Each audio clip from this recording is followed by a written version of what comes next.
Everyone, welcome back to another stream. Hope you're all okay. Haven't played PSU in a very long time. Yeah, you can still play it if you want to. Hey Grim, hope you're okay as well.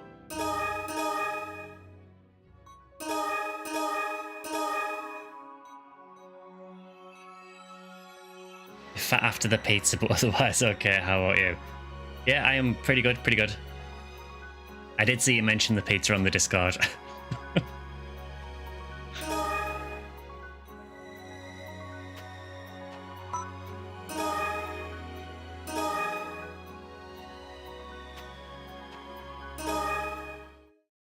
It's a very dangerous pizza.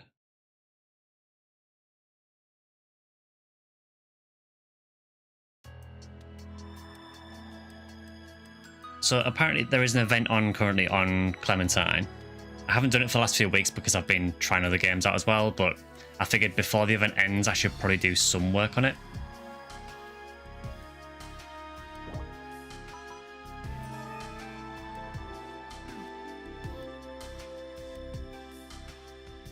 It's like it was designed for me when I can't decide whether I want donut, chips or pizza. Why not all three?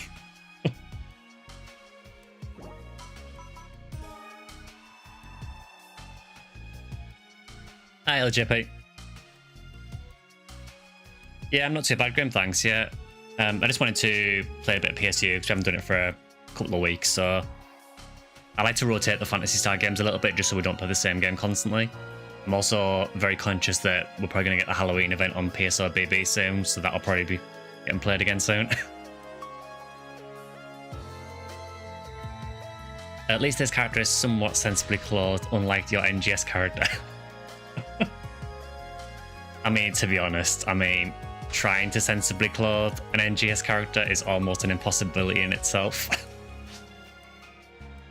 That outfit that she's wearing in that video, though, there is actually a toggle for it, so you can have it as like a full-length dress as well if you want to.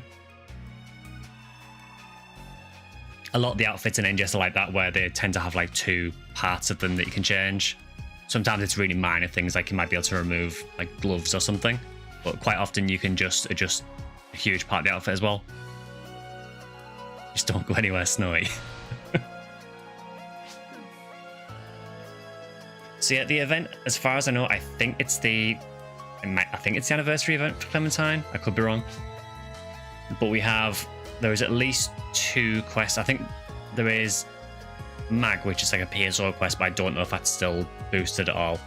I think the current booster quest is one called Beckoning Woods.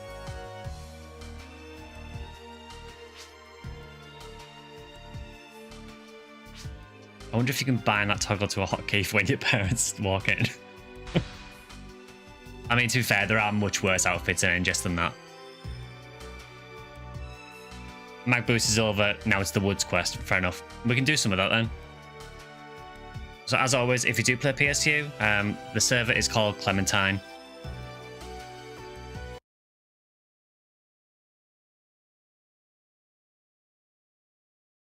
Also, yeah, I can confirm, Grim, that Curseline is still in PSU.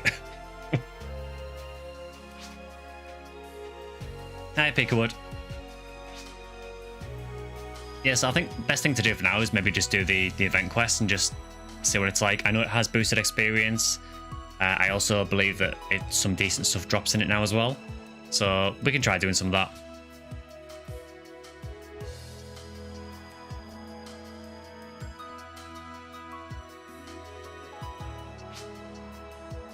I have seen on the Discord as well, there is quite a few people getting into Yu-Gi-Oh! Master Duel. I can't say I'm not tempted. Yeah, there is a ton of people on Clementine at the minute. Does it actually say how many are on?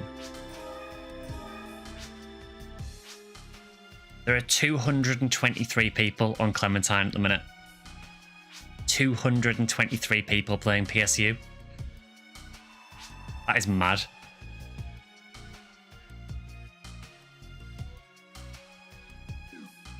I guess it is just because it's the anniversary quest. I guess this is like the equivalent of a Phineas anniversary. You get an error 21 when you try logging on. I've just logged on a minute ago and it seemed fine.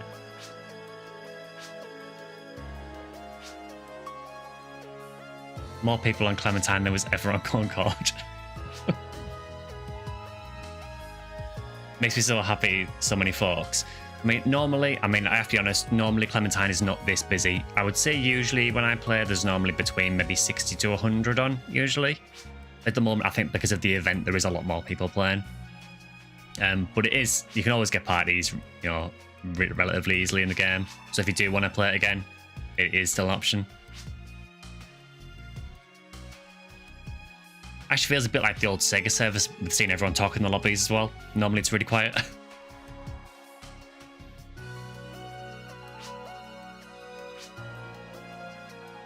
Then being incredibly nostalgic, getting all the Amazon S cards has been actually quite emotional, as they were the first archetype you actually tried to get good with. Yeah, so Drac, we can get started if you want.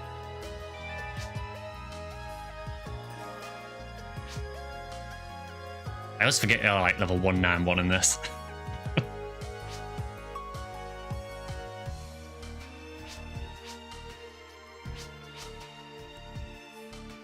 I guess, is it special event counter, maybe? Drac lives in PSU. I mean, to be fair, we've been doing a lot of PSO recently. We've been doing challenge mode. Right, it is clearly not that counter.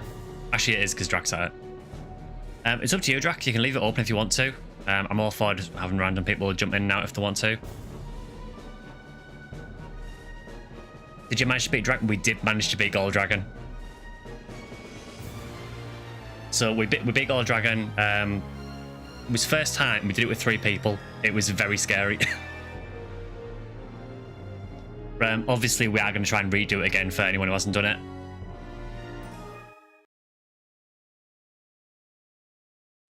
Yeah, I actually died right at the end on Gold Dragon.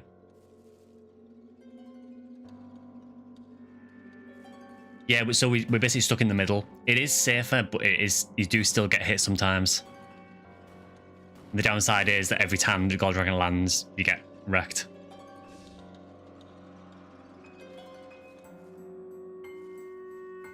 You still play PSO BB, but totally forgot that PSU also has a private server. It does.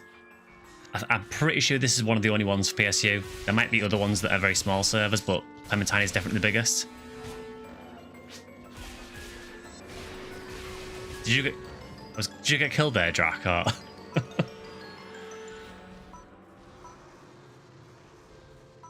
Now, time to try and recalibrate myself to PSU's controls after playing PSP2 earlier today. Because for some reason the controls are not the same. But yeah, this is kind of a Halloween quest for PSU. I also keep trying to evade because PSP2.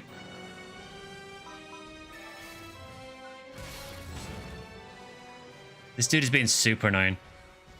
Every time I go near him, he's doing the tail swipe. Dude, please.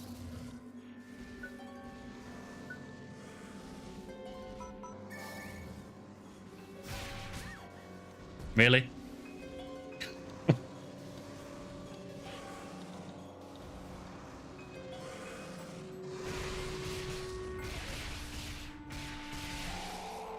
Finally, God. Does Drac have a laser sight? He does. I'm pretty sure it's the Yasminkov 2000H, which I think does have a laser sight in PSO, I think. It's not really a weapon I've ever used in PSO, honestly, but I'm pretty sure it does have a laser sight.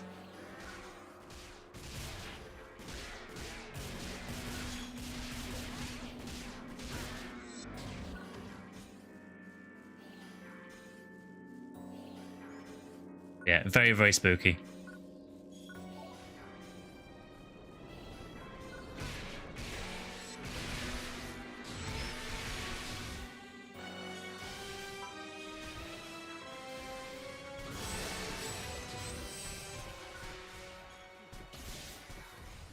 So yeah, we managed to beat Gold Dragon.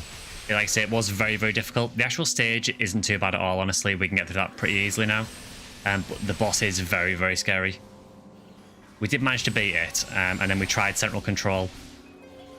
If you think Spaceship's bad.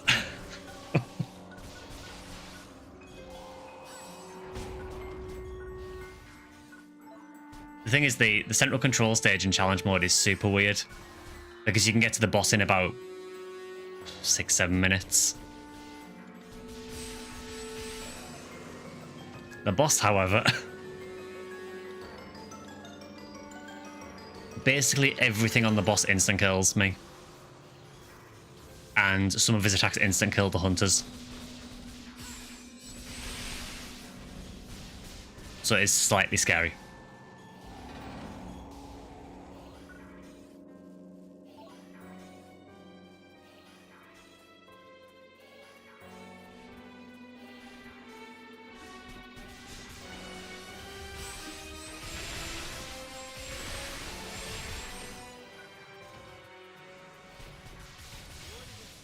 So I think the plan with challenge mode is, once we go to do it again, depending on who's on, we'll either do CCA or we'll do spaceship again. Obviously, I'm aware that we need to get some people through spaceship still, so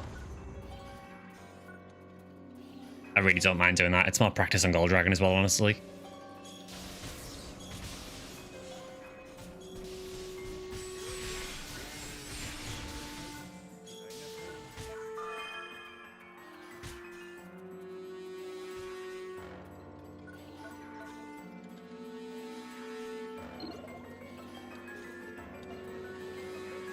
Yeah, I'm not sure what server you play on for PSU BB, Grim, but we play on Affinia normally, so if you do play on Affinia, feel free to drop by. We normally play on the European block on block 2. It's usually lobby 21, so anytime you want to play, just drop by there if you do play Affinia. I know there are several private servers for BB though.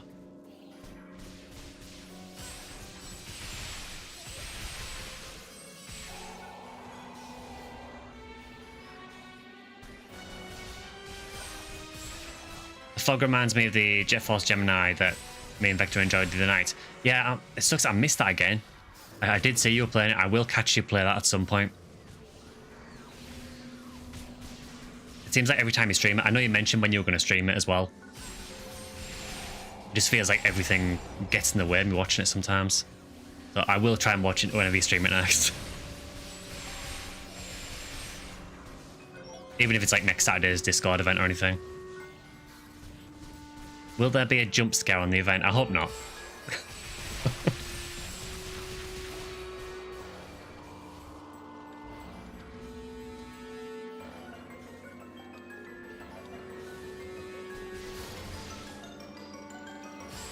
Sky toggles his webcam.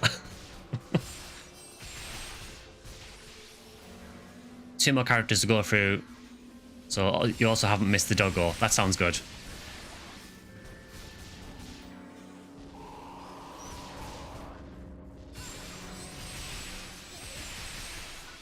Just a thing I should probably mention, because Twitch sort of showed me a pop-up when I started the stream. Apparently there is a collaboration thing on Twitch at the minute where if you sub or gift a sub, I believe you're eligible for 3 months of Discord Nitro. I think it lasts until about Halloween, so if you do want to sub or anything like that, I think you can get a 3-month trial of Nitro on Discord as well.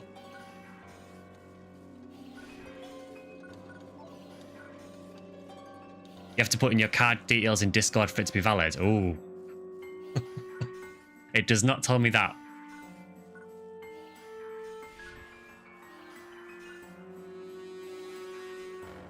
I mean, don't wrong me, 3 months of Discord Nitro is nice. Free 3 months to auto renews. Is there a way of setting it to cancel though?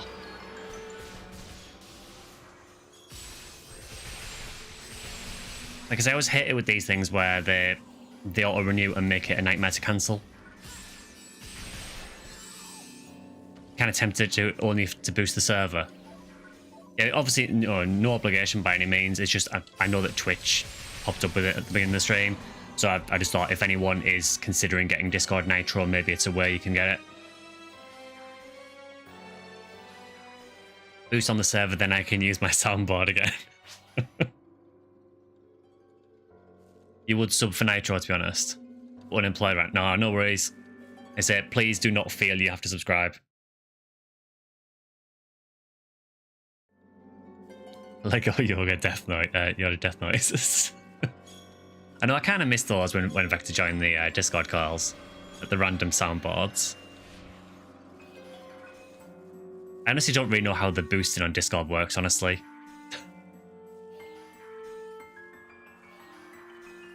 As a matter of fact, I believe they're trying to pass laws to make it illegal. Good.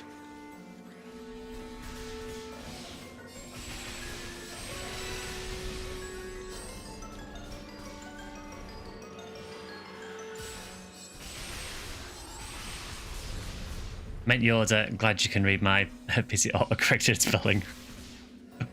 Well, I read it first as Yoga, and I was thinking, no, that doesn't make sense. I'm sure you mean Yoda.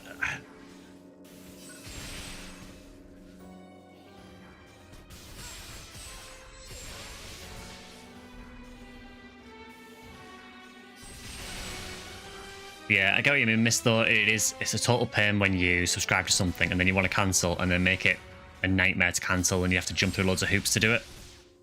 It's like, no, if you're making it that easy to subscribe, then make it that easy to cancel as well.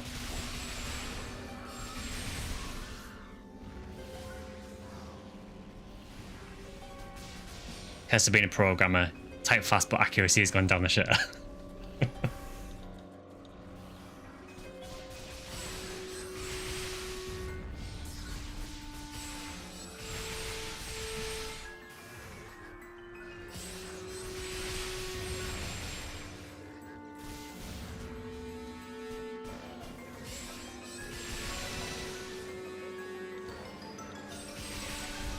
Okay, I've got to say, this music is starting to get a bit old. It was nice, spooky atmosphere music initially. Now it just feels like it's getting a bit old, to be honest. But hey, it is spooky season, I guess, so...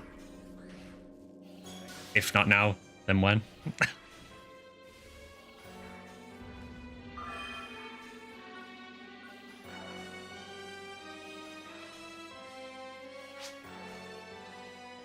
Yeah, there is a ton of mini-bosses in this.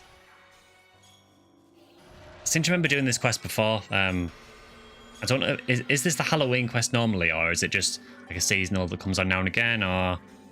because I seem to remember running this before, but I don't know if it was last Halloween. I don't know if I've been playing it that long. I think we did it when an event was on. Yeah, that might be it, actually, yeah. I think there was an event that rotated the seasonal quest, wasn't there? It should have transitioned into Spooky Scary Skeletons a long time ago.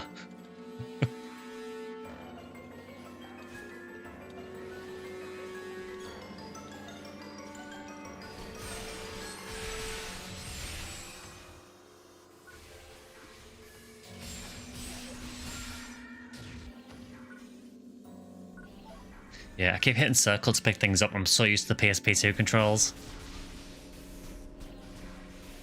This is what you get when you record a PSP2 video earlier in the day.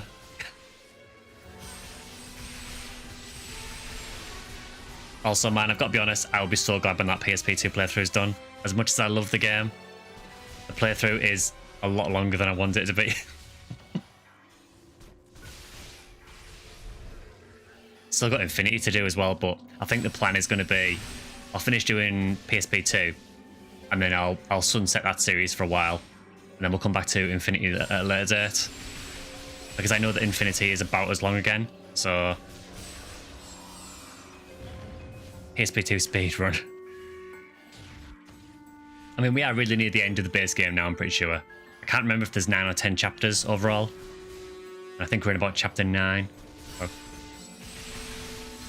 can't remember if we're in chapter 9 or chapter 10. I know it said 9th universe when I started it today. But I can't remember if the first one is counted because there was like a prologue as well. Honestly, can't remember.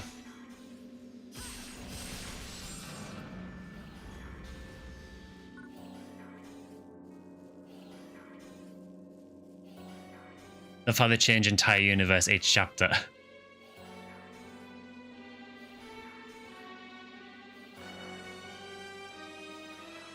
I mean, honestly, I have been enjoying playing PSP2 again because it has been a long time since I've done the story for it. It's just that with the game works, it's basically you do one quest and then there'll be a ton of story. And sometimes you won't be able to do a story quest. You have to do like one of the free missions before you can get any more story. So it does get a bit repetitive sometimes, but the story itself is really good.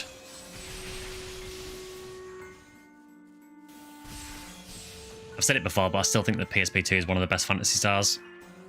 Particularly for Infinity, but even the base game's good.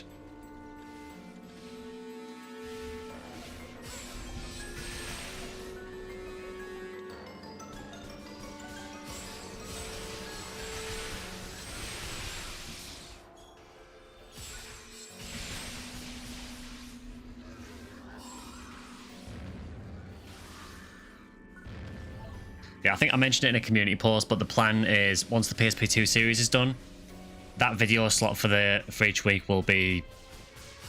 It'll probably alternate between Phantasy Star content and non-Phantasy Star. So I'm going to start doing some things like Monster Hunter videos, so they'll be on that upload slot.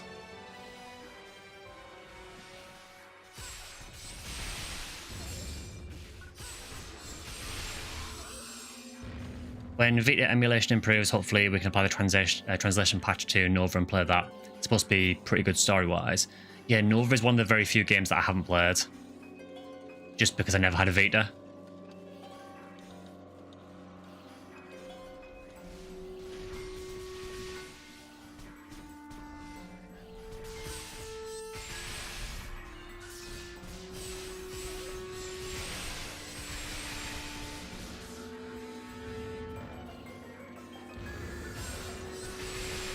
I think it was just one of those consoles that just didn't appeal to me at all at the time. I couldn't really justify buying one just to play Phantasy Star Nova. Which is odd saying that because that is literally the reason I bought a GameCube to play PSO.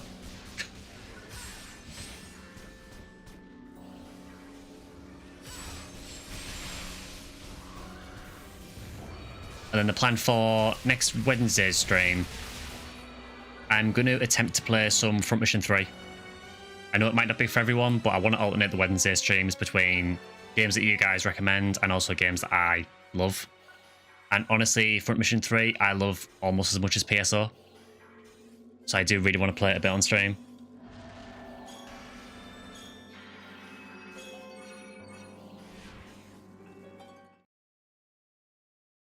So that will be on Wednesday.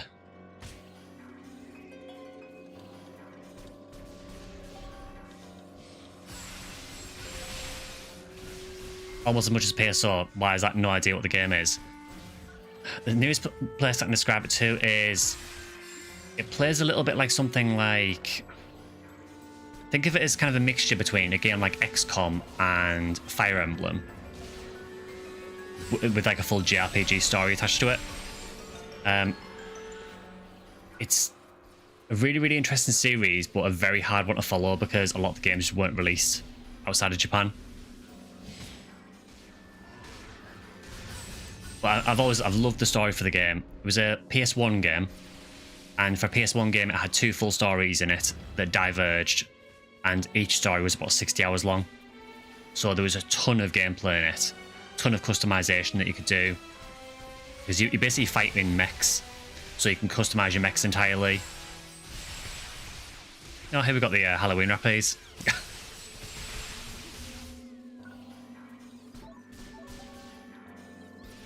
Posted the Front Mission 3 remake. What do you think about that? I'm happy that Front Mission 3 is getting a remake. I'm not happy with what I've seen so far. The quality of what I've seen so far from Tokyo Game Show is very disappointing. It might be a really early build though, so it's hard to judge it too harshly because there was no music or anything in the demo build. But there's just certain things that are concerning me about it. So first of all, they've redesigned all of the mechs completely, which to me takes away from the game because none of the mechs look similar. Secondly, they've added this really irritating sound effect in the remake where every time someone speaks, it does, you know, in really old RPGs, whenever someone speaks dialogue, you tend to get like a sort of beeping noise to denote them speaking. Like a sort of like... They've added that to the game, which wasn't in the original, and it's really loud and irritating. And also, even just things like the animations for the combat. In the remake, it feels like the animations are somehow worse than the PS1 game, and I don't understand how that's possible. So in the PS1 game, for example, if you hit an opponent with a melee attack, you would physically see their mech reel from the impact. Where in the remake, it just doesn't seem to happen. It just feels like a really cheap, bare bones remake, honestly, which doesn't surprise me too much because that's what's happened with Front Mission 1 and Front Mission 2. The crazy thing is that it's 3 different studios working on all the remakes. Which just seem very half-hearted just to make some quick money. I'm not holding that much hope for it, honestly. Thing is, I've still got the original game though, so if the remake sucks, I'll just play the original.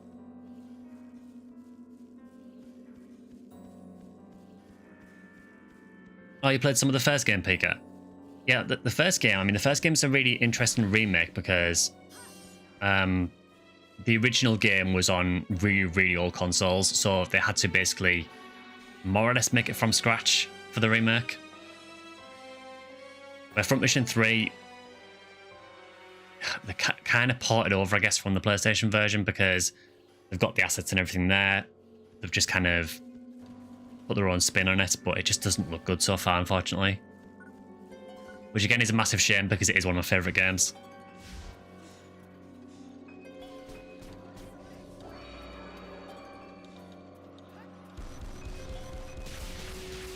Sounds interesting, like Fire Emblem and XCOM. Never got fire in them though.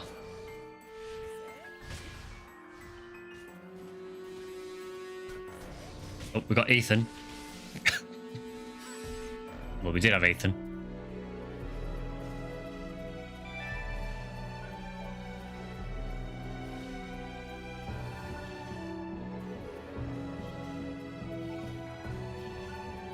Anything good at all?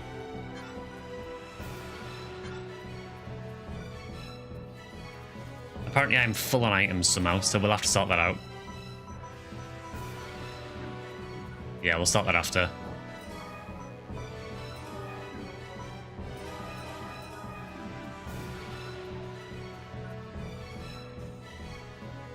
Sad Ethan death music. Yeah, spooky, scary Ethan Webb, yeah. I like how the most terrifying boss they could put in the game was Ethan.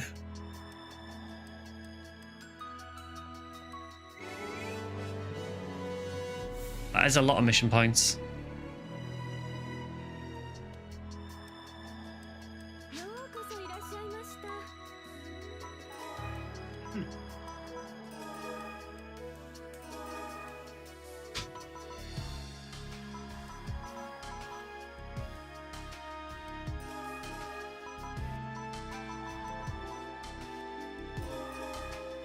Yeah, just sell a few of these things, make a bit of space. Pretty sure I can probably stop using that. I don't know why I've got a B rank unit.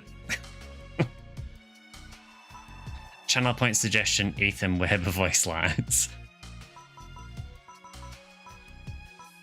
I literally can't remember any of his lines from the game, honestly.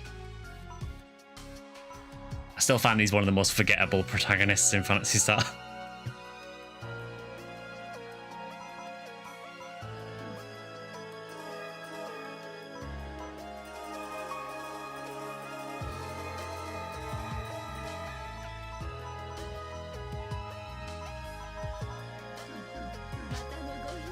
That would be amazing, to be honest.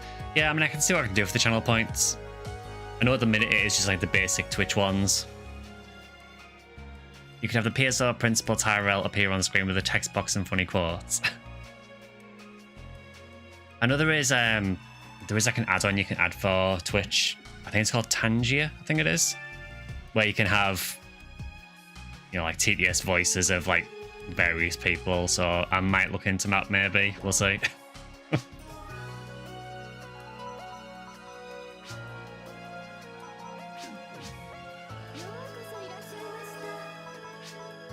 I will be there momentarily.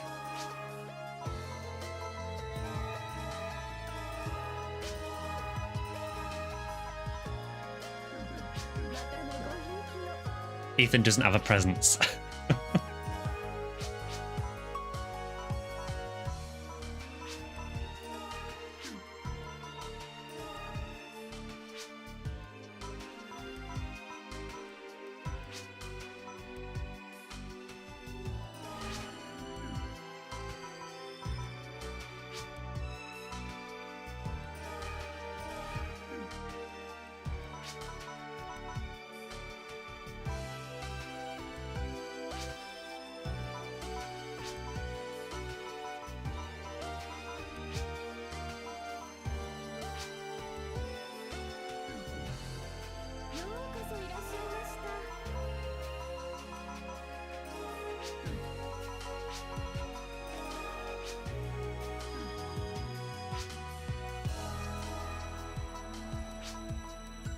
Just getting rid of some of these items in my inventory because I'm just going to fill it up immediately otherwise.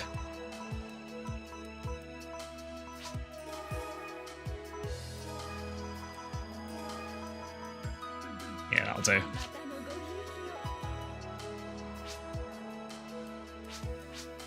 Yeah, we'll look into the channel points, things like that, and bit rewards and so on. It's something I never really thought about because obviously I wasn't sure how long I was going to be streaming on Twitch, but I think we're kind of here for the long run now, so...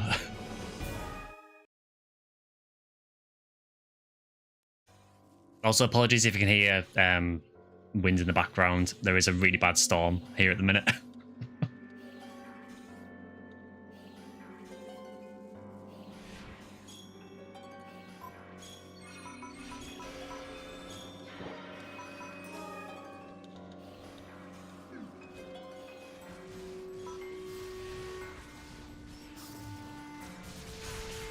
The lights were flickering and the internet knocked off early today with the storm.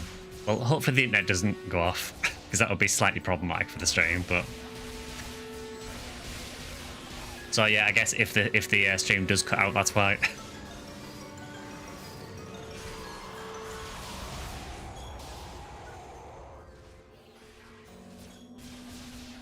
Yeah, also, I know you mentioned about the channel rewards. Again, if you've got any suggestions like that, do leave them in the Discord.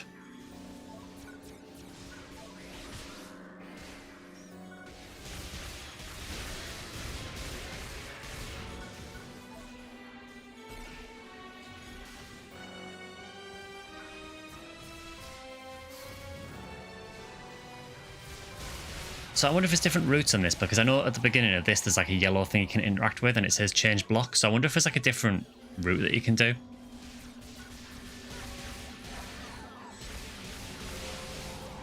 Again, me being not familiar with this quest at all. Maybe next run we can try it. Because honestly I think most of this stream is going to be this quest, because this is the event quest at the minute.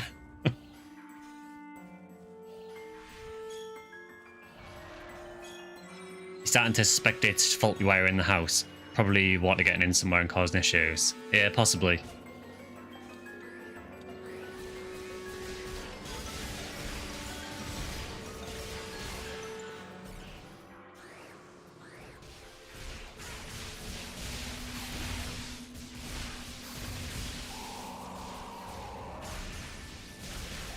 I suppose, especially if it's an older house, you know, I suppose you're more likely to have wiring problems with it.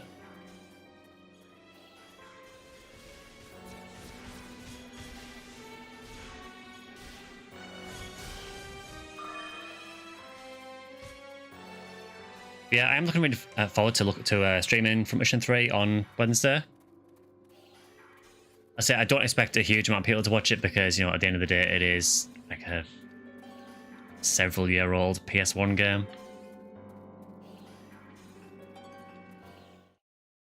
Don't really know what happened there.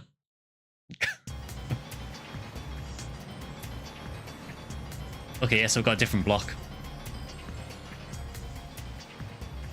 The song isn't scary now, it's just annoying again on repeat. Well, now we've got a new annoying song. So enjoy this one.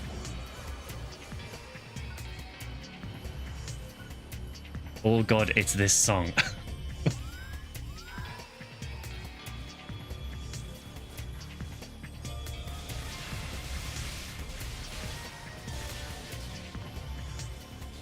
I will say, PSU does have a very good soundtrack. These are not some of the best songs in PSU, but generally does have a very good soundtrack.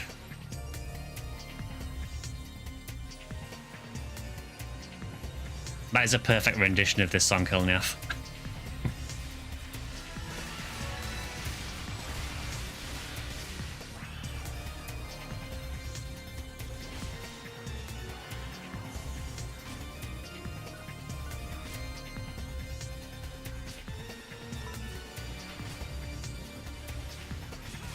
Thank you. I'm here all night. Yeah, to anyone watching, we are multi-streaming at the moment on Twitch and YouTube, so feel free to watch on whichever platform you prefer.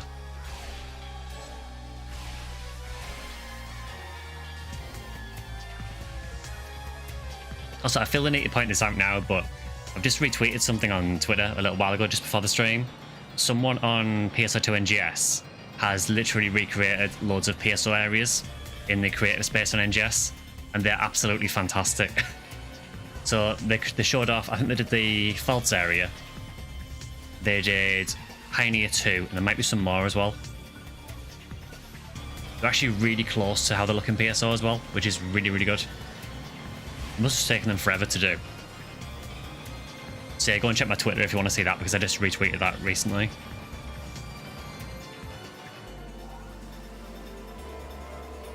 Honestly, I mean, for all the stick NGS gets, the creative space is really good. You can basically make whatever you want to in it.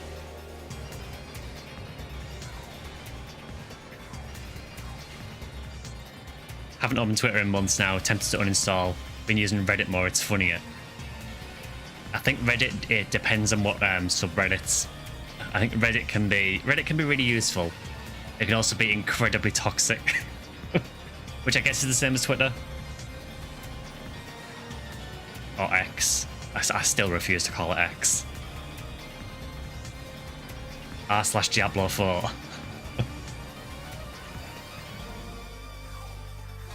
I mean, depending on the game, it could still be toxic. I mean, I know from what I've seen posted, because one of my friends quite often links me to stuff on the NGS Reddit. The NGS Reddit is really not good. From what I've seen anyway. There is a lot of toxicity on there. Which kind of corresponds with the NGS Steam forums as well. A lot of people just like to complain about NGS, I think. I feel like I'm saying this every stream, but, you know, I don't get why people are so negative towards NGS. I get that it's not a perfect game by any means. I get there are problems with it. Yes, there are problems with it. We don't need to be reminded of it every single time you post. I think the issue I've got as well is that when something good does happen in NGS, no one ever posts about it. You want toxic? Try asking a bunch of guitar players if Tom Wood is a thing, then stand well back.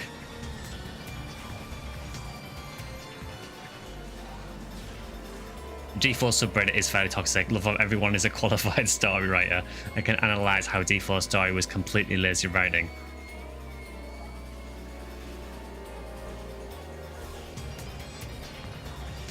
I think that's it, Vector. I think it's the same for complainers about more or less any game. People just like to complain. And unfortunately, the loudest voices are the ones you take the most notice of. I guess because if people are enjoying the game, they're probably not going to post about it. They're probably just going to be playing the game.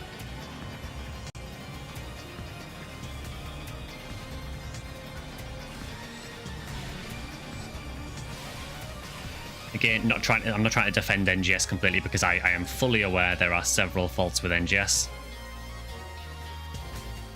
But it does get a bit much sometimes. It does kind of feel a bit bandwagony sometimes, where people just seem to hate on it because it seems like the cool thing to do, I guess.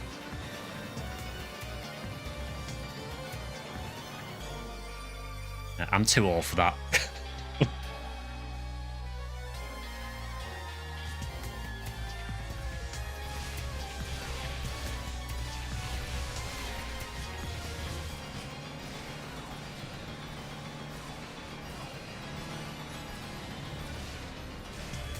It's the same principle as restaurant complaints.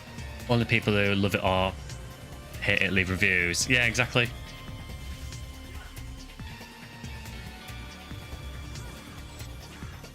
I love to leave hate reviews because they've got nothing to do.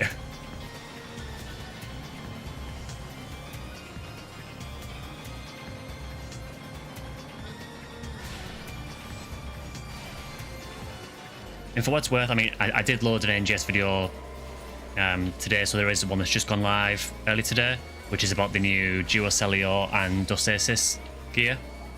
And I do say in that I do feel like NGS has moved in the right direction with those, because it actually gives you a reason to hunt things to make them.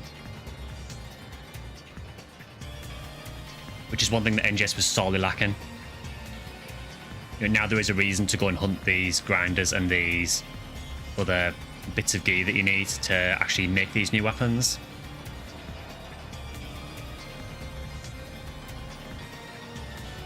I'm sure people will find a way to complain about it anyway.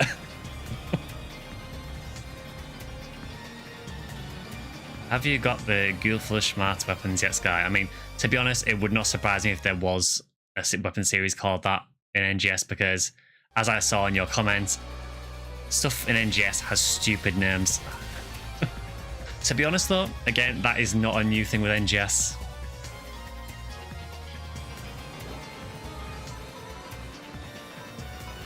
You know, I think PSU isn't too bad apart from like the basic gear. But honestly, even like base game PSO2, some of the item names in that were completely stupid as well.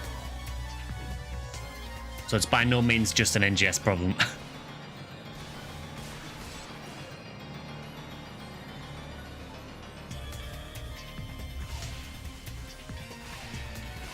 I'm a qualified NGS weapon name creator.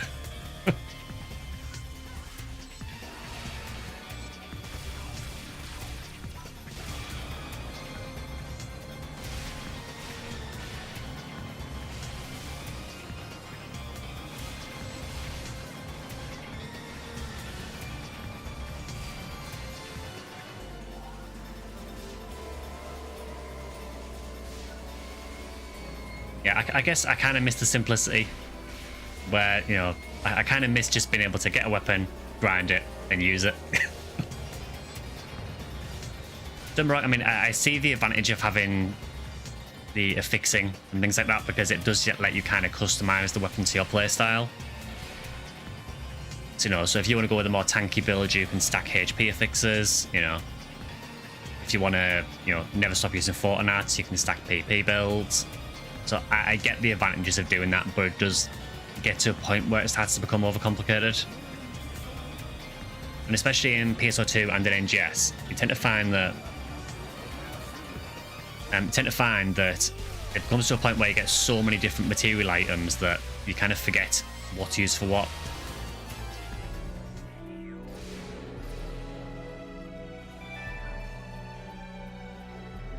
Sky mentions affixes, mind immediately goes to D4. Hi, Genton. Thank you very much for gifting the Twitch sub, Kilniath. Opportunity presented itself.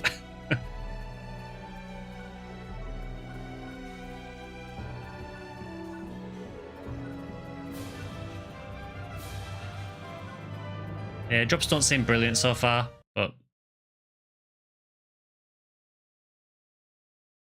how's the stream going? Been so busy I even forgot it was a Sunday. No, yeah, it's going pretty good so far. Yeah, pick it by all means. Yeah, if you want to join in, feel free.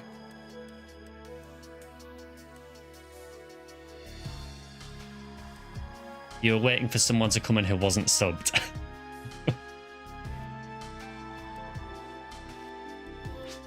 The creative space of the PSO areas were around when I played Showcase and T-Team. It was fun. Yeah, I think this is a new one. The one that I posted on Twitter, I think, is like an updated version. They are really, really cool, though. I mean, whoever's made them has put a ton of work into them. It's very clear that they've played PSO because they can replicate it quite well. Picky, yeah, I think you should just be able to join our run, actually, if you just come to the counter.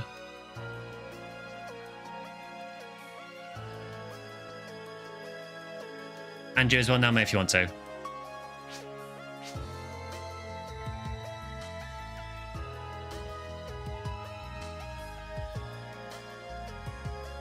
Yeah, it's a good point. Yeah, it just depends on level as well.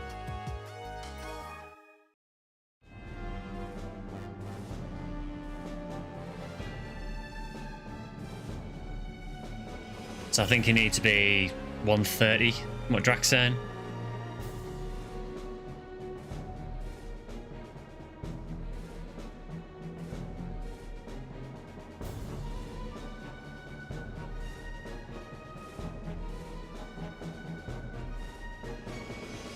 You don't want to start S3 if you're under 130.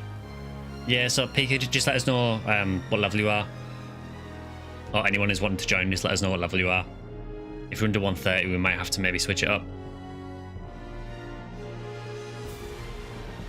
Creative spaces on NGS are too creative for me. I like the houses on PSO2 base game, felt simple.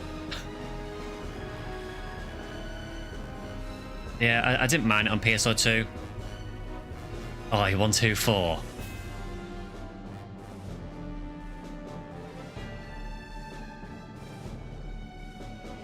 Oh, but yeah, we can do S2 then, so then we should be able to join S2. I mean, actually looking at that, the level's barely any different. Yeah, so just feel free to join it. There we go.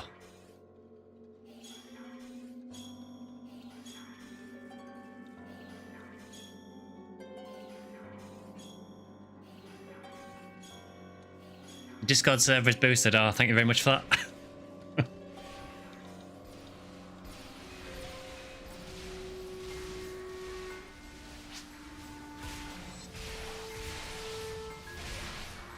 You like how the party got full?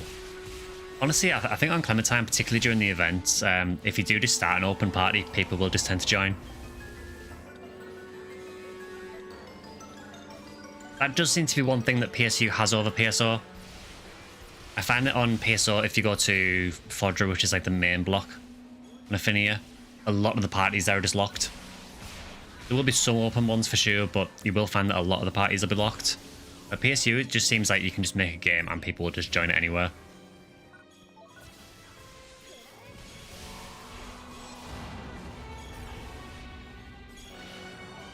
Well, we're back to this music again.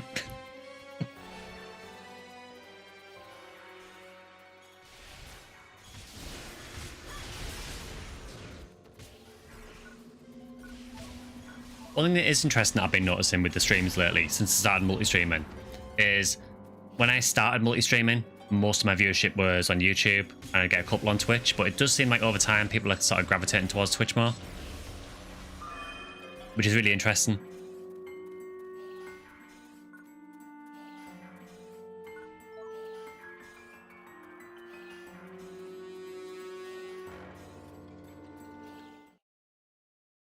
You have 500 megabyte uploads on Discord. Shame your 5-minute NVIDIA Shadow Player recordings are 1.5 gig. Yeah, that is the one downside of Shadow Player that I found when I tried it, is that even for short videos, the file size is pretty huge.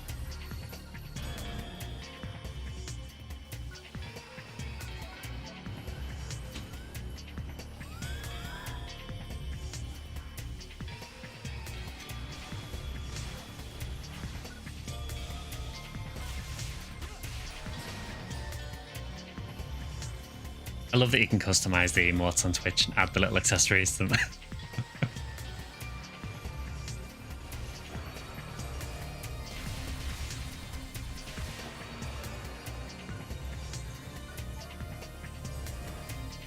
Yeah, I genuinely don't know what the boosts do on Discord, honestly. I know that it enables things potentially like soundboard, but I don't know what else it does.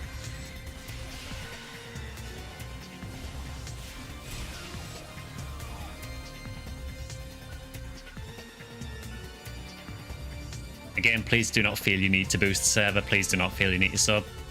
I really appreciate it when people do, but yeah, don't feel you have to. How did that one enemy get ignored by everyone? Oh, thanks to the follow, Brendan. I think it enabled HD video streaming for everyone. Oh, cool. I mean, to be perfectly honest, I mean, the standard streaming on Discord from when people have used it in the Discord events seems relatively okay.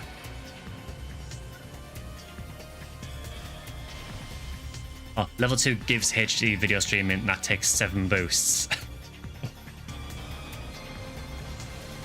I'm gonna guess, you know, Discord gotta make money somewhere.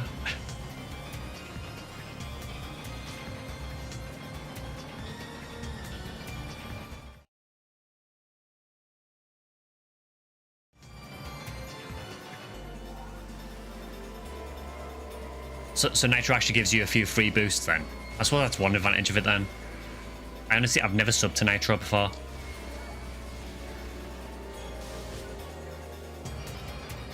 I think for me, one of the main benefits of it is that you can use different server emotes in other servers.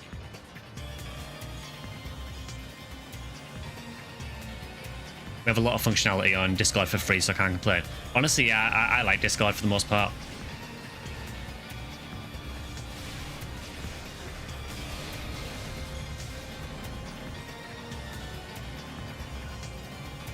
People of a certain age might remember, I used to use a service called, well, I used to call it Xfire, but I'm pretty sure it's meant to be called Crossfire. I don't know if anyone else remembers that.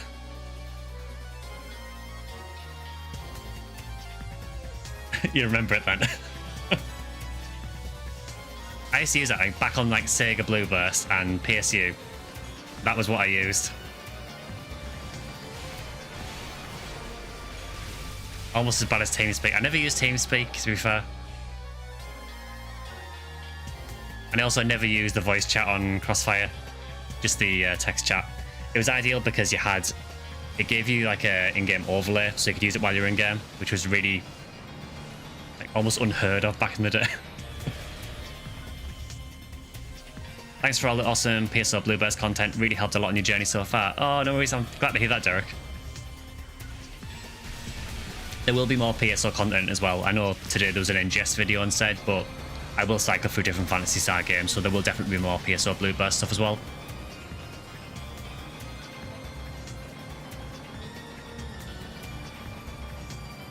TeamSpeak was utter garbage. You used TeamSpeak and Ventrilo. Yeah, I can't remember Ventrilo, and again, I never used it, but...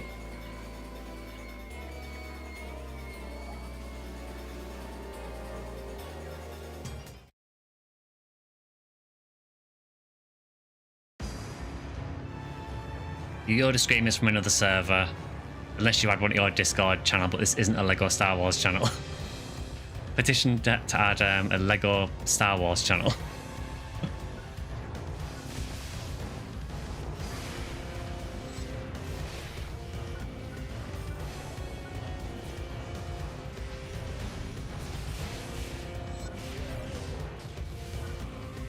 Yeah, avert your eyes if you're watching the PSP2 playthrough.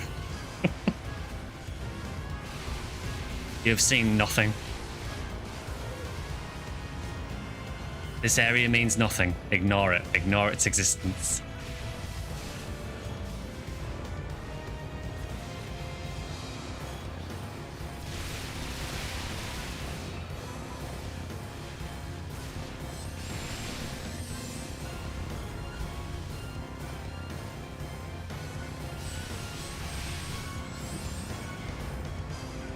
Yeah, I think for the PSP2 playthrough, there's probably a couple of episodes left, maybe.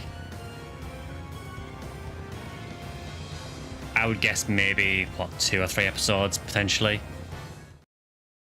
There we go, I blocked the screen to prevent spoilers. RIP to that playthrough. It's been a long one, man. It's been a long one.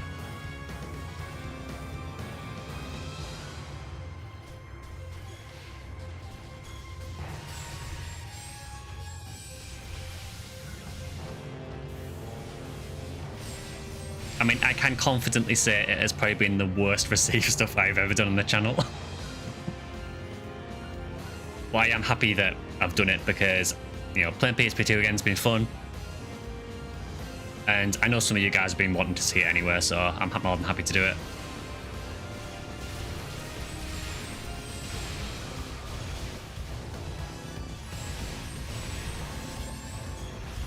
You stopped watching PSP2 fairly early on. I can totally understand that. Hello? Sir? Are you okay? He's just a little guy. He's just vibing. I have no idea why he's here. Well, hello. Adopt him now. Why are you here?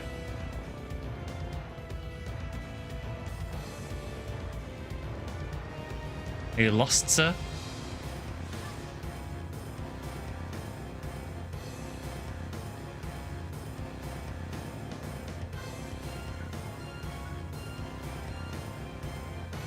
So we are clearly missing something. He wants to be a lovable rappy. He wants to be. He seems poisonous.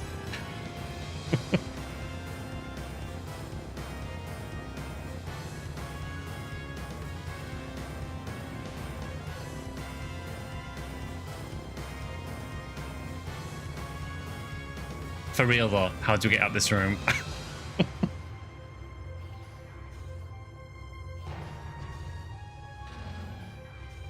We just go back this way. I kind of don't understand why he was there. I'm assuming there is some reason he's there.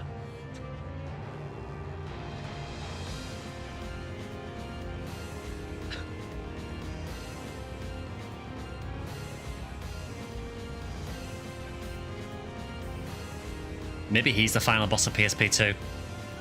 We'll never know.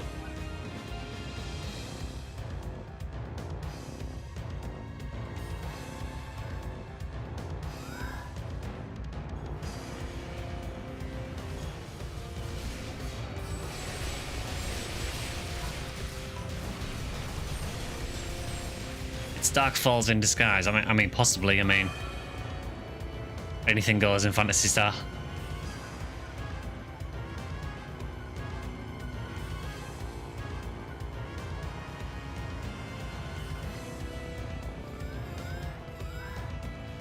So I think I mentioned this before, but for PSO, one thing I am going to do at some point is I'm going to do all of the side story quests in PSO. So for anyone who enjoyed the lore videos, those will be kind of similar to this, but for all the different side stories. So that should be a lot more PSO content.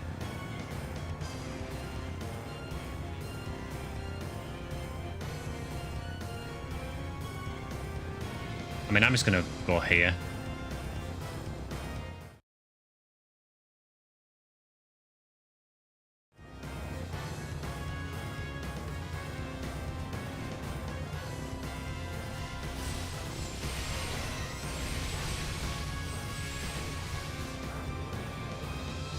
More rappies. I'm going to assume these are probably fixed in this quest.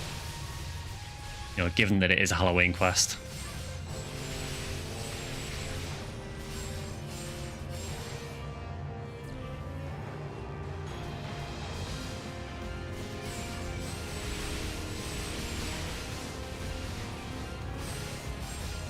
The experience in this is really, really good at the moment, though. I mean, even in this quest, is this S2, I think?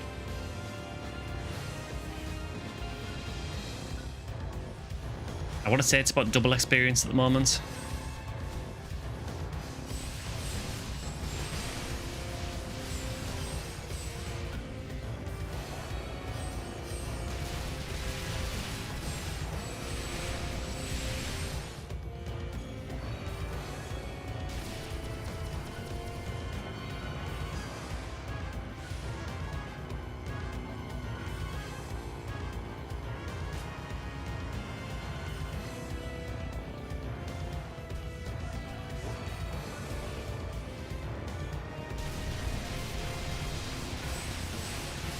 I like how I just didn't notice that Alpha had spawned. Tell you're seeing too much Diablo, it's clogging up every one of your feeds. That's normally how it happens. You know, you start watching something and then that's all you get recommended. I'm going to assume most of this is rubbish, but yeah, pretty much.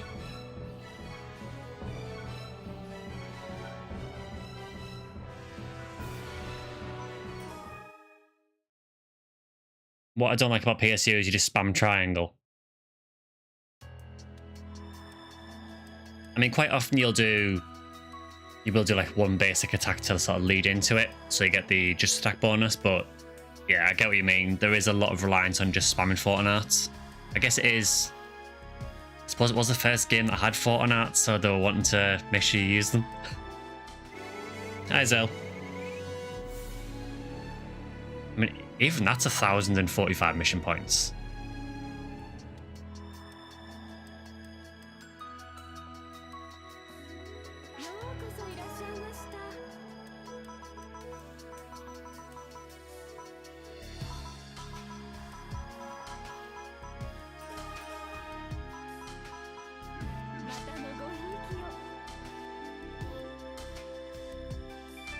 PSP2 had some incentive to use normal attacks. Yeah, because obviously in PSP2 your PP was tied to your character, not to your weapons. So because of that, you would quite often have to use normal attacks. Partly to recover PP, but also to build your chain up as well. So there definitely was an incentive to use normal ones as well.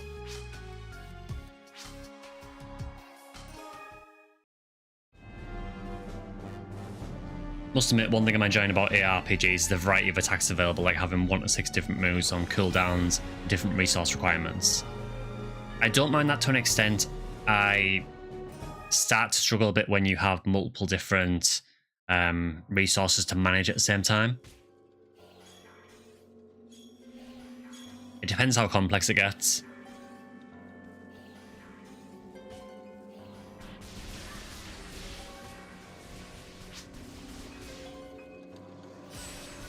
Yeah, I think the castle route is probably the best one we've done so far, I think.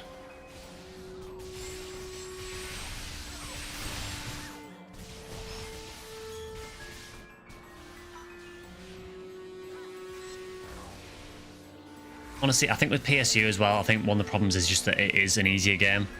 Obviously, on Clementine, there is the ultimate difficulty once you get to higher level, and that does ramp up things a lot, but generally, a lot of the game, PSU is quite easy.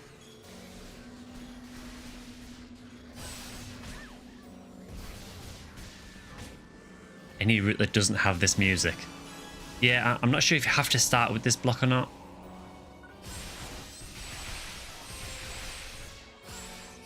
You don't like MMOs where you have 30 plus skills on rotation. Yeah, that just like breaks my brain. I can't handle that.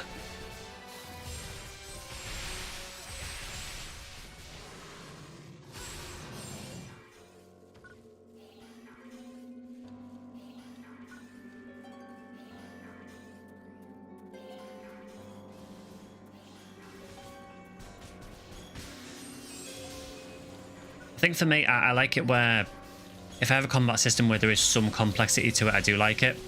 But I just don't like it when it overcomplicates things for no reason.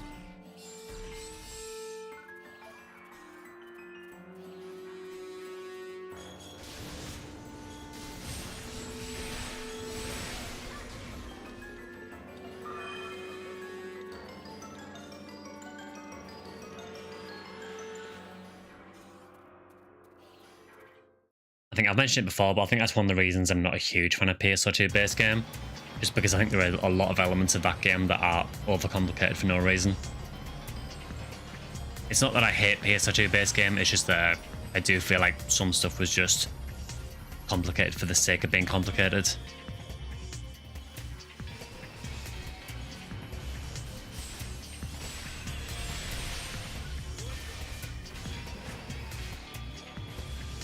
And if we bring PSO into this, PSO is a really interesting one because PSO, obviously, gameplay-wise, is extremely simple. But then you've got some sort of advanced strats that do make it a bit more interesting.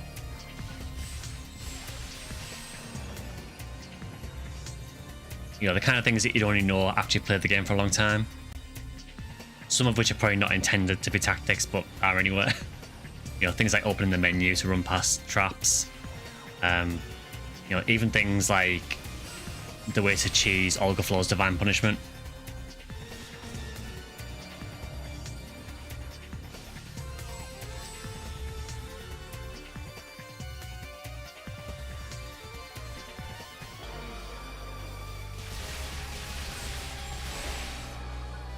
Yeah, the ATA glitch on slices is the one as well. Yeah, the SNS glitch. You can technically do it with mech guns as well, but it's a lot harder. But yeah, it's mainly used for slices. But yeah, things like that, if you don't know about them. Even things like ledge dropping in seabed as well. I mean, I've been watching some videos for challenge mode just to get an idea of tactics you can use to make things a bit easier. And some of the strats, like the advanced strats for challenge mode, are ridiculous.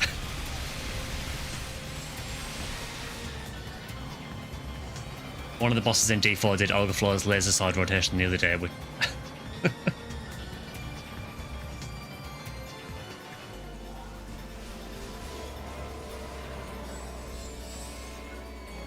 SNS mech gun Fornuel. The dream.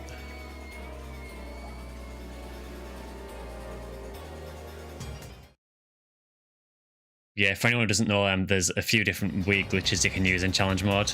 Well, you can use them anywhere, but they benefit you in challenge mode as well. So there's one in seabed where if you're in a room that has 2 levels to it, if you can get a Sinnoh to hit you while you're dropping traps with an android, you can time it so that the explosion hits the Sinnoh as it's hitting you, so it knocks you off the ledge.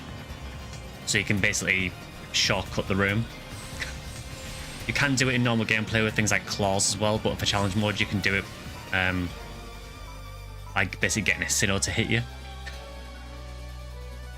It's incredibly dumb, but it's just funny that people have found things like this.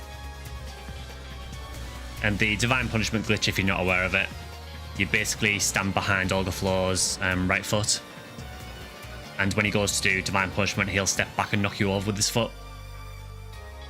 So you'll get knocked down by the damage from his foot, and you'll ignore the damage from the Divine Punishment. It is very risky, but yeah.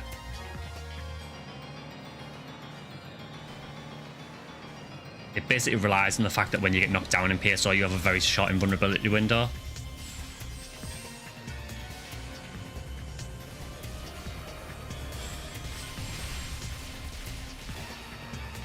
Well, unless you're playing Ultimate and then you just get beaten up.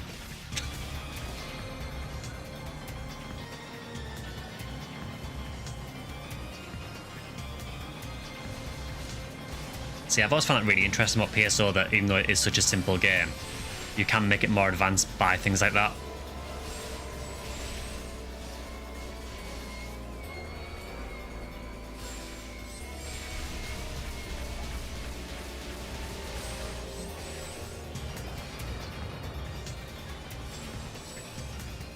I mean, I would imagine there's probably similar stuff for PSU as well, I'm just not aware of it.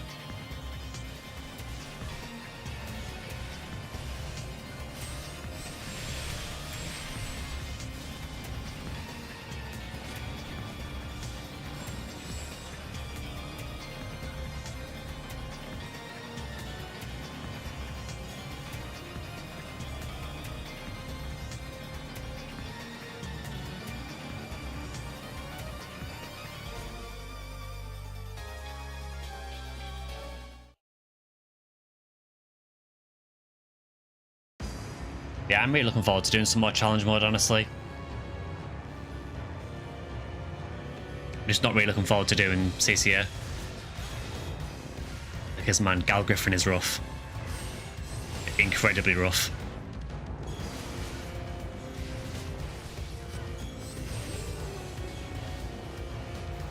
Draken seems to have the weight of Motib on his shoulders. I mean, he does literally have Motib on his shoulders.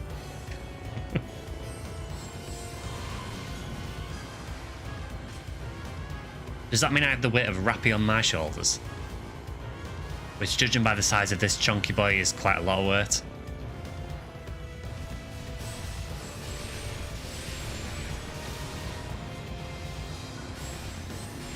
You're generally not a fan of time stuff. It's an incredible privilege. Let me look at him.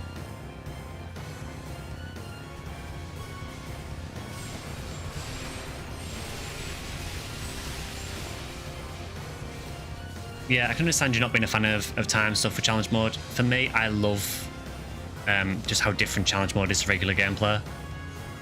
It's really refreshing, I think. However, I will also say that I hate the CCA stage, because some of the decisions they made in that stage are incredibly frustrating. So, for example, there is one part in CCA where you have a Gigu spawn, and it's in a room full of chainsaw traps, and they're all really, really close together, and the chainsaw traps actually trigger Gigu's counter if it has its shield up, and the counter shot will kill you instantly. Watch this guy getting SGS dropping challenge mode. I mean, it would make challenge mode a lot easier, but yeah, hopefully not.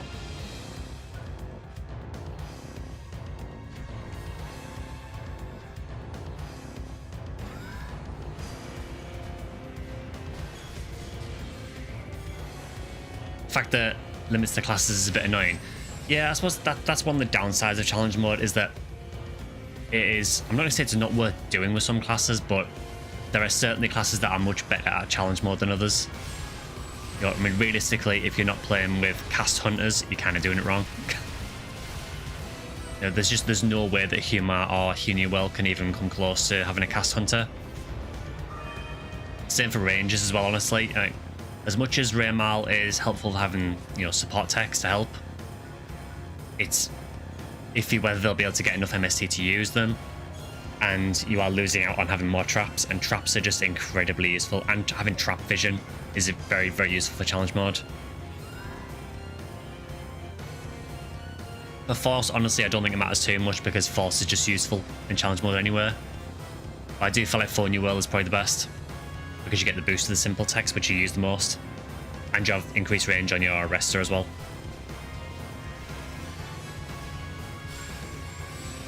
There's no way Humar can come close to anything in the entirety of PSO. Yeah, I've said it before, Humar got done really, really dirty in GameCube, Xbox, and Blue Burst. I do genuinely feel bad for them because, although it is still a playable class, it does need more.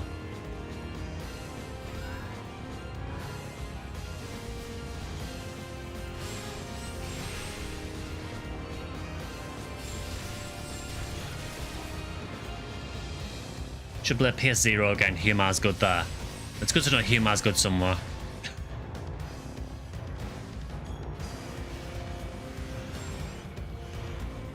Yeah, as much as I want to do more PS0, I think, am I right in saying that you guys have said that if we want to play multiplayer, I have to basically beat the story first, or...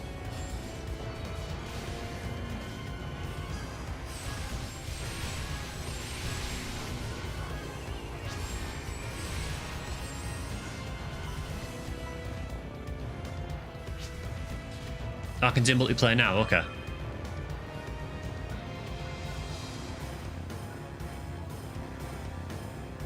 He's here again. I didn't talk to him, actually. Step back, scoundrel, you're unworthy. I take back what I said. You're not a nice person. Called me a scoundrel? Rude.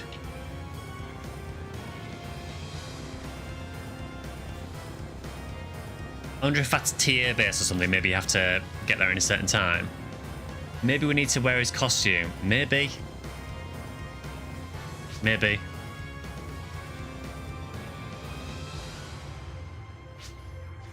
Should charge Mazetta like the PSO military to go through. Yeah, the not corrupt at all works military.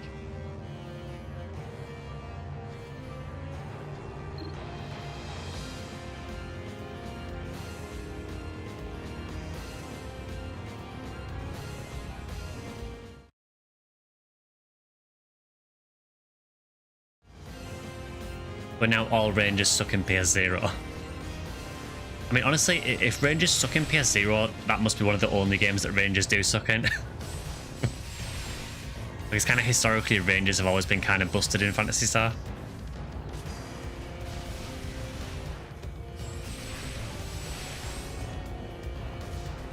You did not come here to be hoodwinked, sir.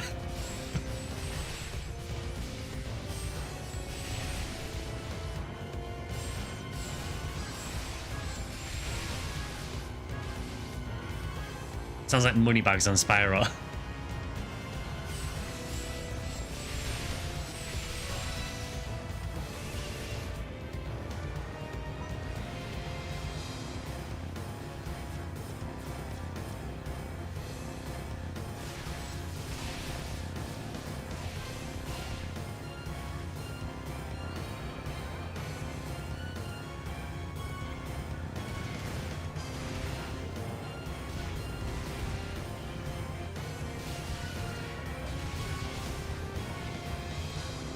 I'm just wondering if next time if I do use a Kakwan suit.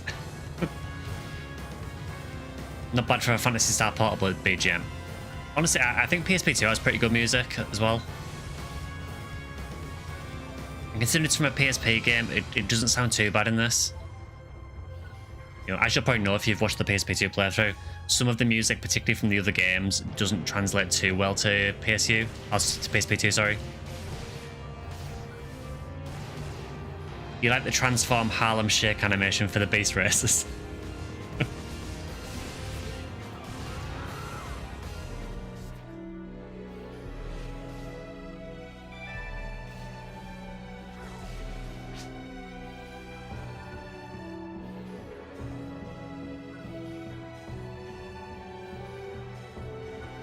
Evil Meteor Shot. I'm pretty sure that's Dark Meteor.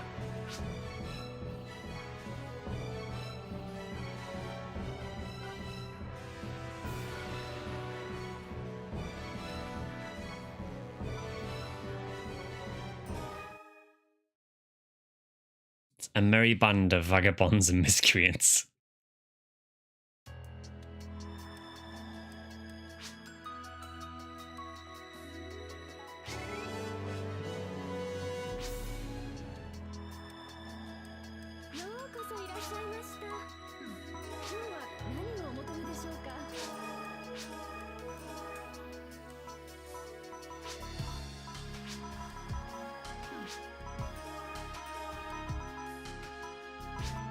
Do I have Kakwan suit?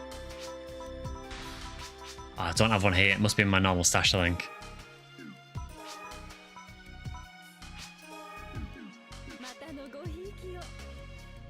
I'm sure I've got one somewhere, but I can't remember where it is.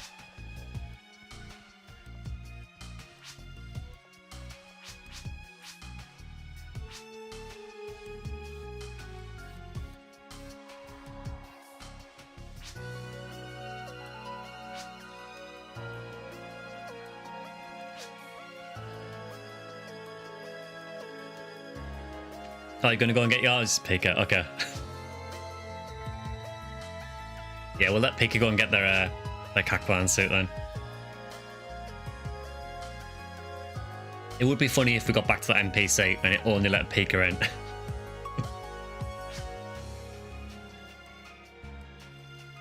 By the way, I went to play in a terrorized zone on D2 the other day. It was pretty cool. Goes all red and moody with different music, and the enemies are higher level and drop better stuff. Kind of like Proto D4 Helltides. Okay. Yeah, because terrorized zones definitely weren't in the original D2 from what I remember. I think that might be an addition in the remake. But it sounds pretty cool though.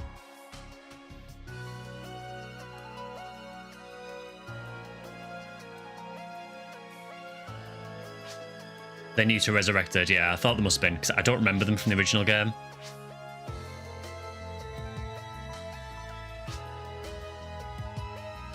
Oh, it's Drakon to get his Kakwan suit as well. Fine, I will go and see if I've got one.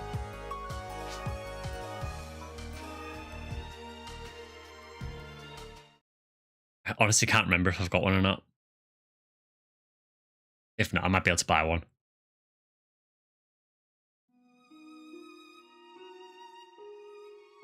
I've always liked the rooms in PSU, honestly, as well. Mine is extremely sparse at the minute. But, yeah. By sparse, I mean completely empty apart from some muscle powder. It does have burning ranges on it, though.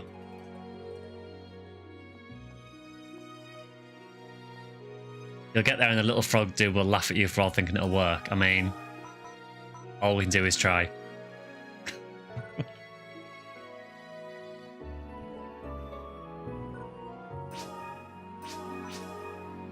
Alright, do I have one? I do. I've got several cultivan suits as well.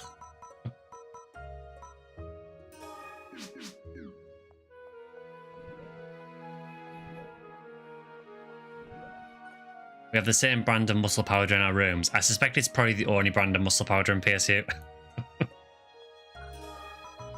What titles have I got anywhere?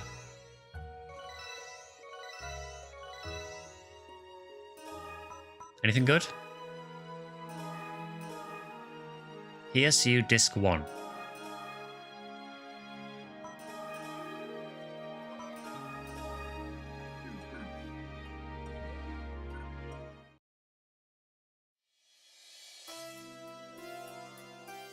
Alright, I apologise for this because this suit is disgusting.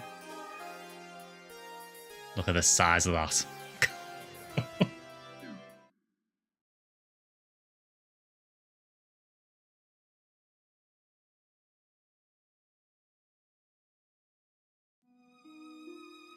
Oh, it looks so bad. Still better than the NGS outfit. I respectfully disagree.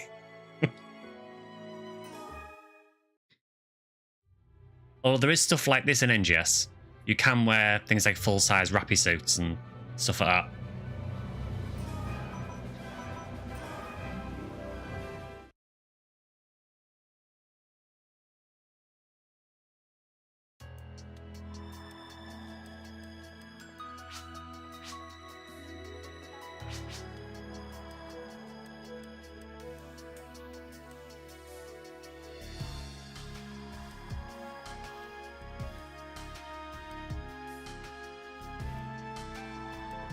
walk of shame through the lobby with a suit. It was.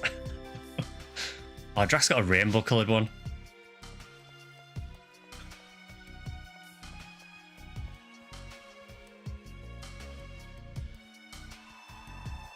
I like how he's like surrounded this guy.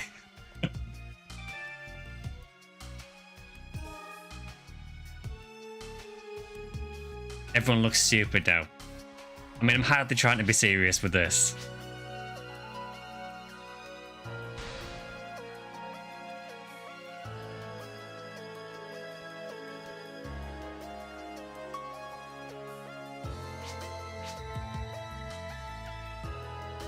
Until recently, I didn't know PSU had a private server. I have the installer, but yet to get started. Yeah, it works perfectly fine, honestly. The only thing it might have to do is it doesn't seem to like doing full screen very well, so I use a program called Borderless Gaming to get it to go in borderless window, and that works a lot better. Apart from that, though, it seems to work pretty well.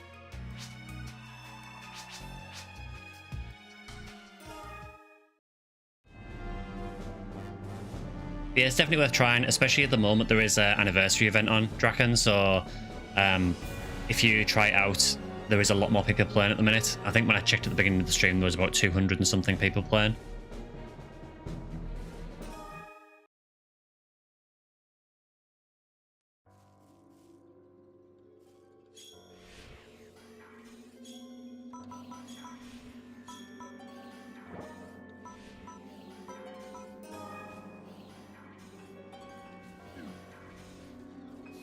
It looks terrible.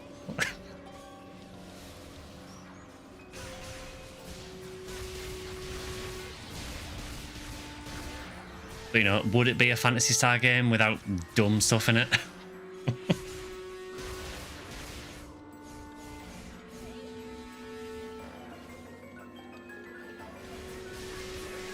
Look at that magical frog casting all his buffs.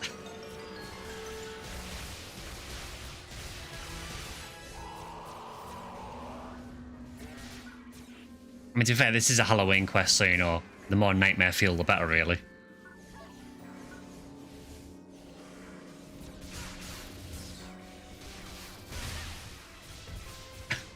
It just looks stupid, man. You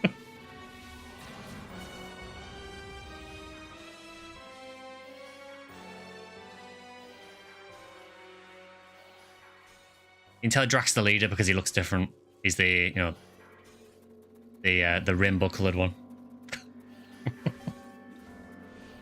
Can't find your suit, probably try to throw it away. Yeah, I like that you had it and were just so disgusted by it, you tried to get rid of it.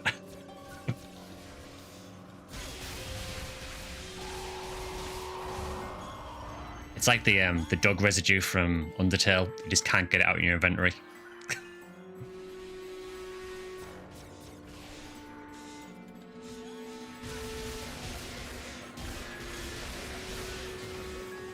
Drac is the fabulous one. The other two have been reluctantly dragged along with a henchman. So someone else has just joined now. This is where we find out if they're a stream watcher or not. They're probably just going to come in here and just think, what have I walked into?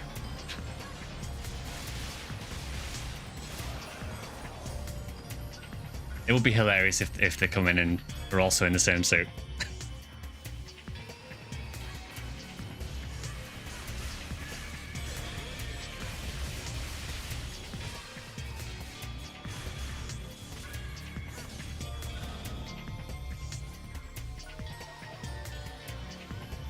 I mean, I guess to put it in PSO terms, I guess Drac is like the rare one. So Drac is like the rare monster version. We're the regular ones that you don't want. Maybe someone else joining in, not to your outfit, will make the frog dude reject you again. Maybe. Oh, they're not in on the joke.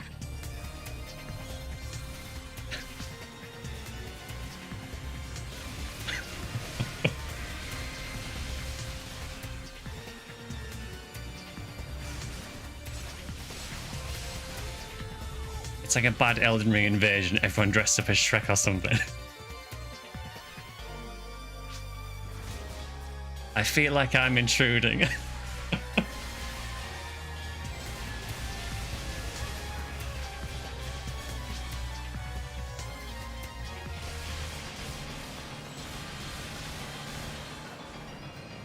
It's like the Homer Simpson gif, isn't it? We just walk backwards into the hedge.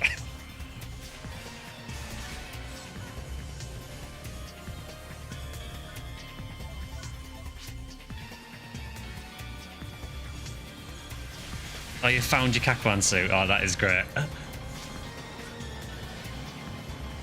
Okay, well, they've started saying ribbit, so even though they're not wearing the suit, they're at least in on the act.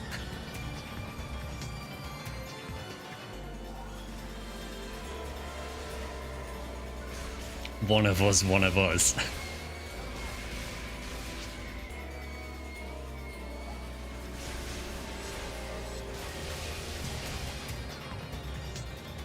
Yeah, PSO is the Mince cult and PSU is the Frog cult. There is the horrific rappy suits as well in this. For some reason, the PSU rappy suits just look awful. I mean, none of them look good. But the PSU ones just look really... I don't know, they're just kind of bloated and diseased.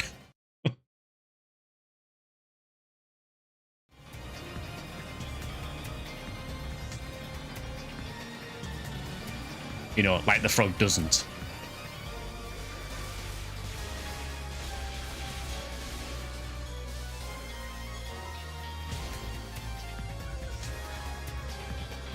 Perfect for Halloween then, bloated and diseased rappy costume.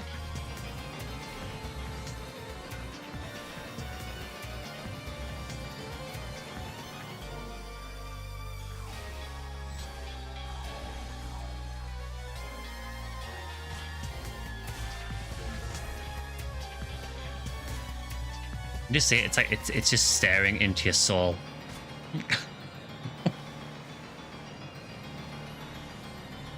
Was it with you or with the playable when we were running around as Sonic and Knuckles? I was definitely there. I think it might have been on one of the playable streams, I think, but I was definitely there. Because I know we were trying to get different characters and we were just all getting Sonic.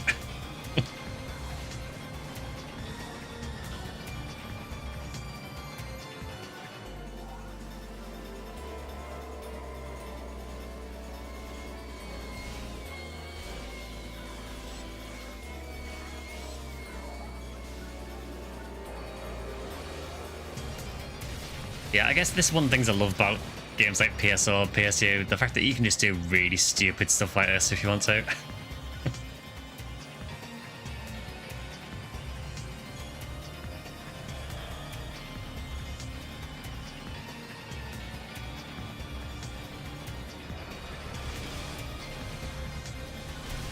It's like a bad expansion for Sonic 3 and Knuckles. Yeah, Sonic and Knuckles.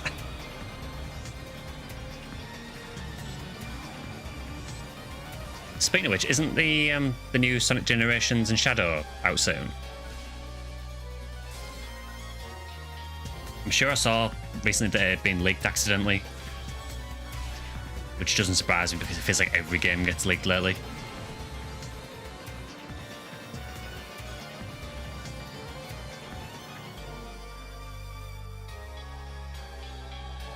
Idea for Halloween, TTF and Plays the Dragon. Yeah, we haven't done that yet, actually.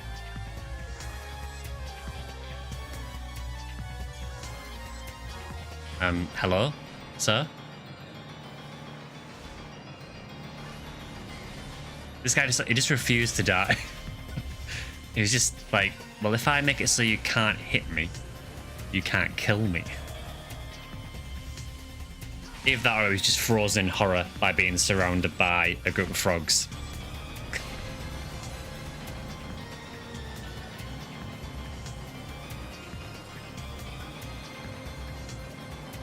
Advanced access starts on the 22nd of October. Why should you need early access to a Sonic game?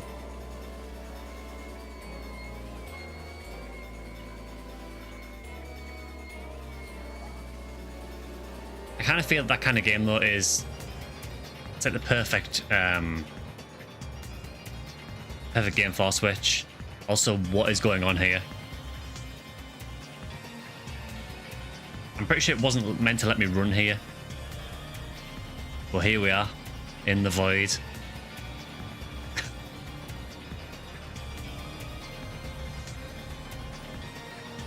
Maybe that's the swamp where he came from.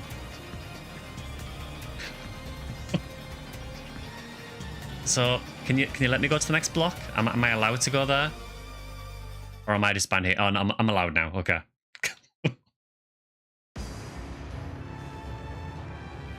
Alright, frog.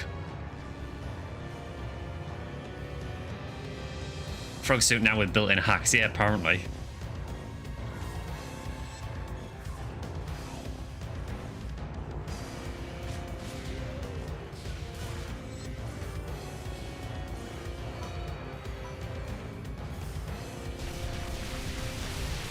Oh, I'm loving it.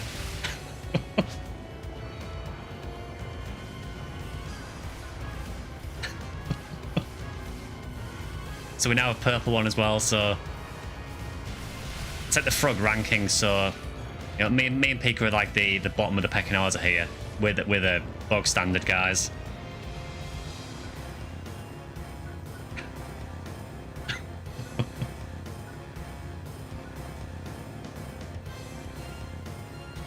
I feel kind of sorry for the person who isn't in the frog suit.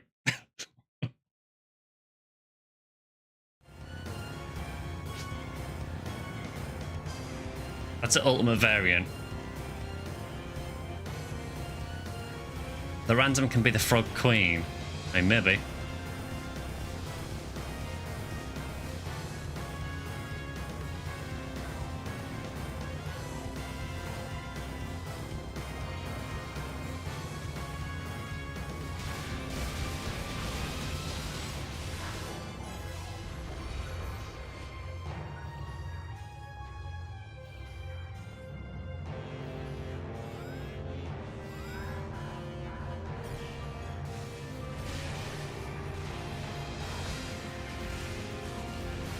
Hopefully he's here again.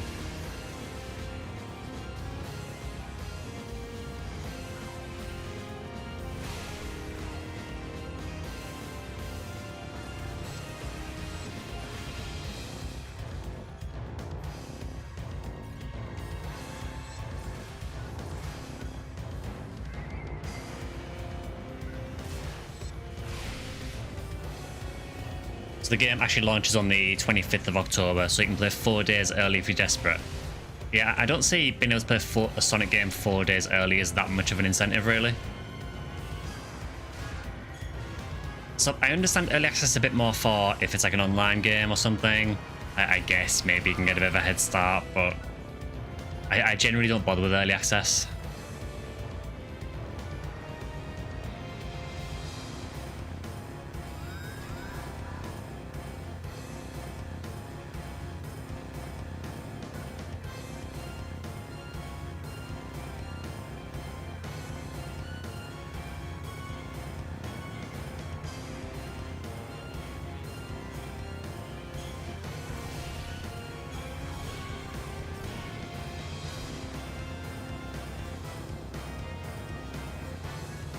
Was it here last time? I can't remember.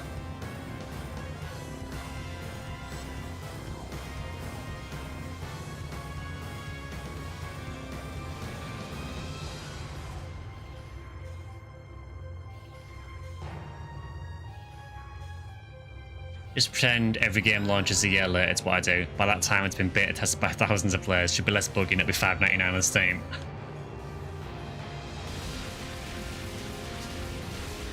He's still saying I'm unworthy. Dude, I thought we had something.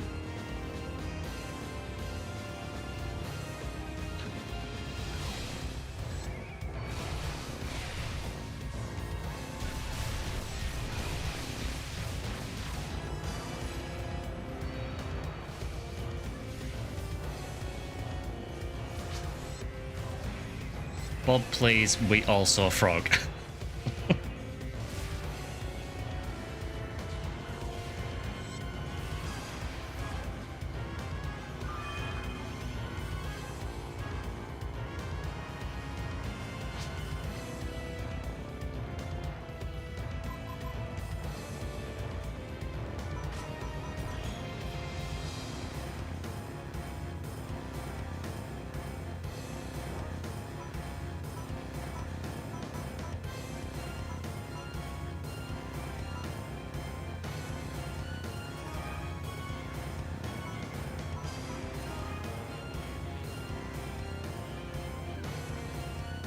had to be done.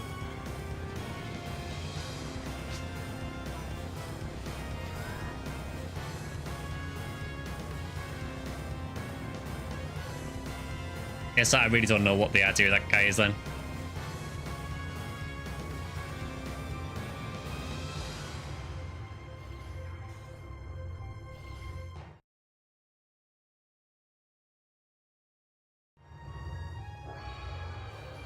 I'm assuming maybe it's like a time attack thing. I'm really not sure.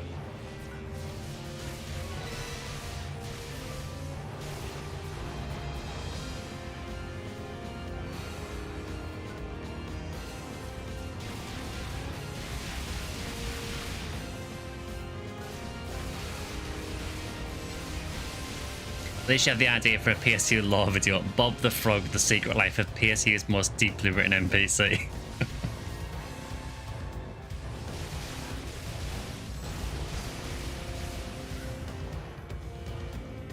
Or alternatively just Kakwans. Why? Gotta go, hope everyone has a good stream. Oh, no worries, LJP, thanks for dropping by as well.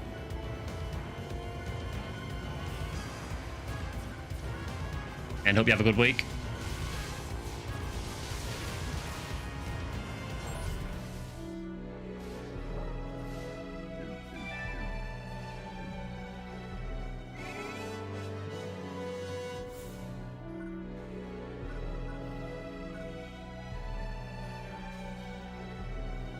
Yeah, nothing good at all. Yeah, so again, we do have a Discord, so if anyone wants to join, feel free to use that invite link that LJP's just dropped. We do play games off stream as well. That was a very interesting run.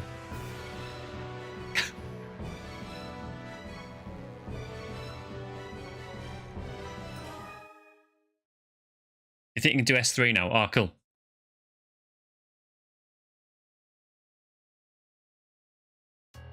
I realise this stream is probably going to be running a lot of the same quest, but this is the event quest at the minute, so...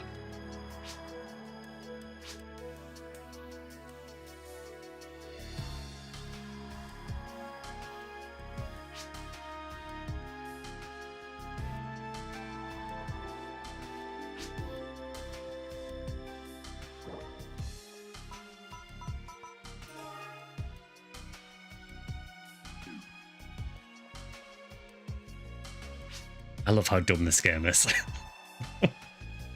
Need a break for something to eat, then you'll rejoin. Yeah, no worries, Drac.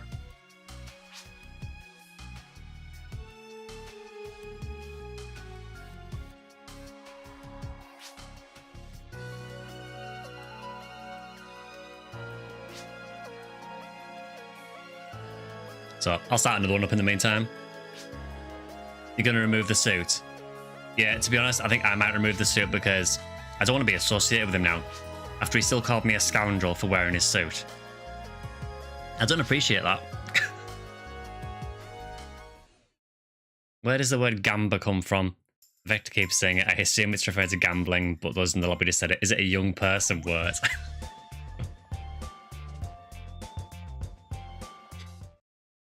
Yeah, I think it's generally people just use it to mean gambling. We are the same age, Kelniat.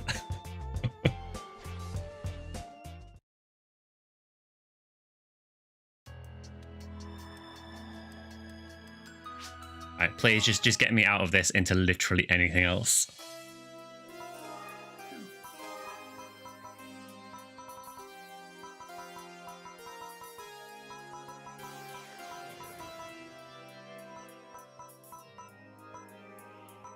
The Rappy suit, by the way, if you want to see it, that is it.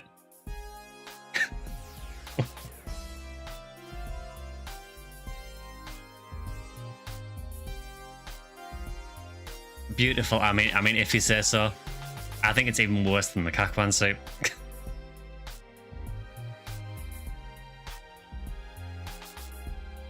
It also kind of looks like your character has been eaten by it.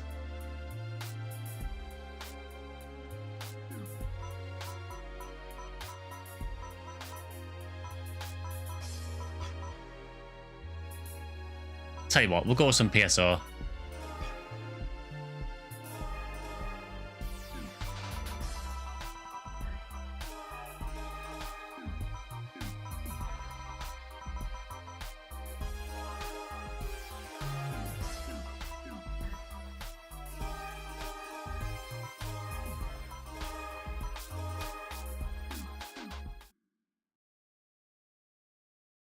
There, we'll rock the Hunuel outfit.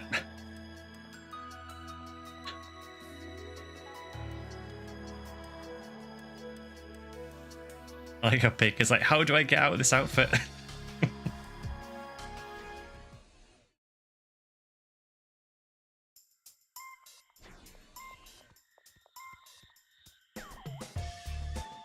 Oh, Jesus.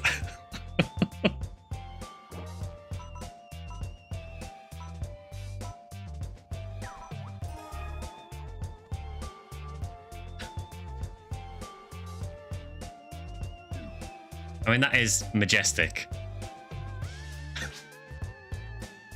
You're now embracing the rappy.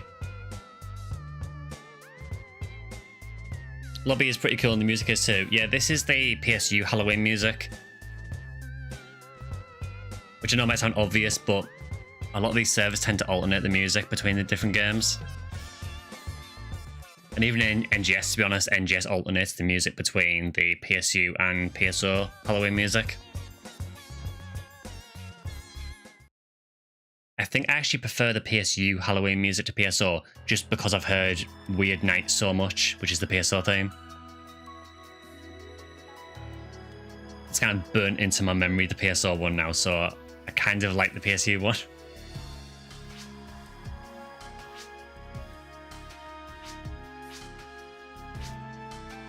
Surprised they didn't do Sonic Adventure Pumpkin Hill music, to be fair.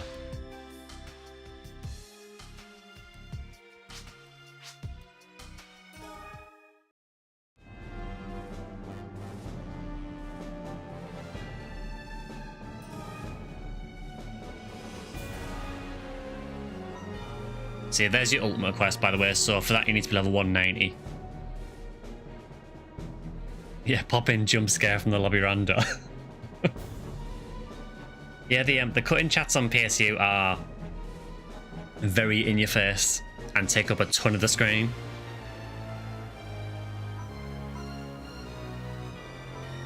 So we can do, yeah, we'll probably have to do S2 because Arbis is 117 at the minute, so we do S2.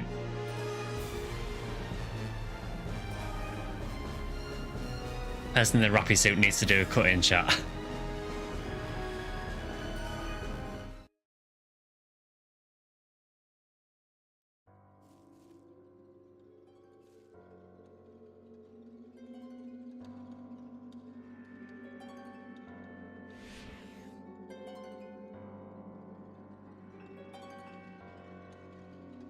I just realised it's not Arbis, it's Arby's. I didn't read the rest of the name. Arby's Tacos for the win. Mag is on, but I don't think it's boosted. Also, I'm guessing this is desynced a bit because they're shooting enemies, but they're not here for us. There we go. Oh, hi, Minsk. I don't know if you were here for it, Minsk, but you probably missed the most cursed PSU run of all time.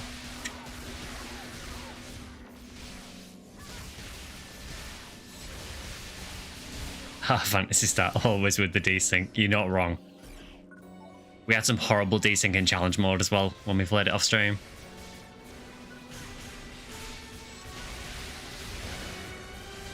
Christmas time on PSO will never be the same, thankfully. Yeah, I always forget how bad the Jingle Bells is on PSO. You love the dagger? Yeah, it's the, I think it's the Nano Blast Edge one, I think. I'm pretty sure.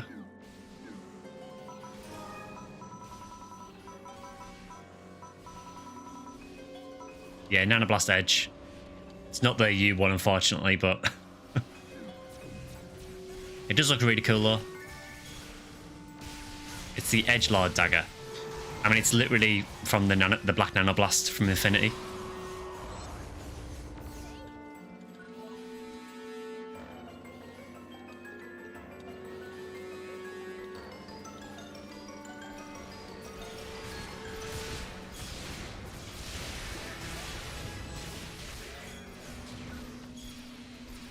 I'm level 150 already.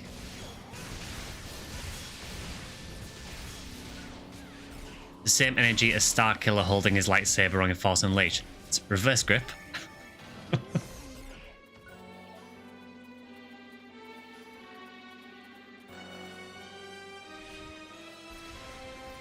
I mean, looking at this, the way it attaches, I think it's just meant to be attached to your arm, isn't it? Yeah. Which I guess makes sense for the Black Thunder Blast.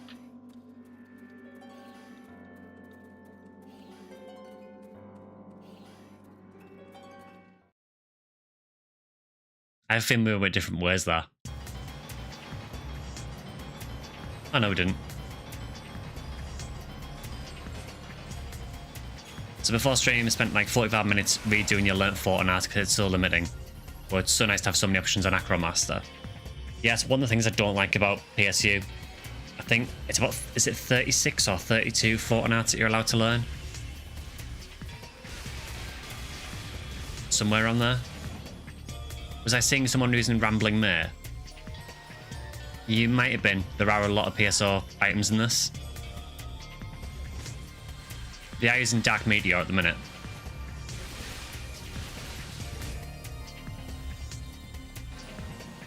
It's 36. It's just a really arbitrary thing. I mean, I'm guessing there's a reason for it. Maybe it's balance reasons, but it did feel overly limiting.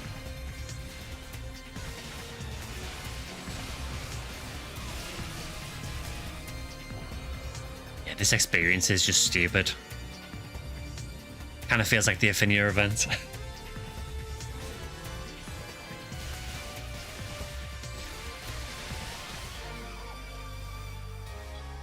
You'd think you want every tech unlocked, but the way techs are made, they favour certain techs, and GAS allows you to buff them further.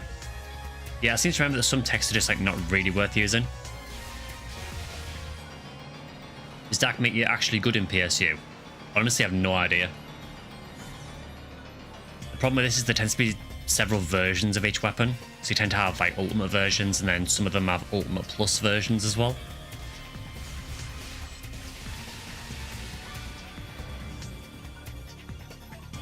Grenade launch is good in PSU. Some of them are. It is. There's a U and U plus. Dark Meteor is good. They're broken at PSU.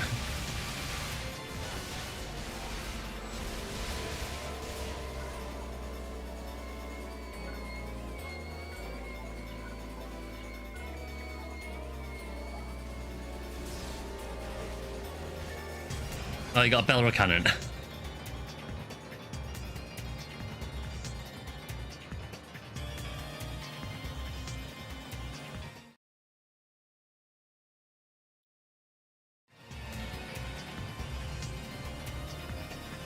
Yeah, some of the launches kind of fire in like a parabola.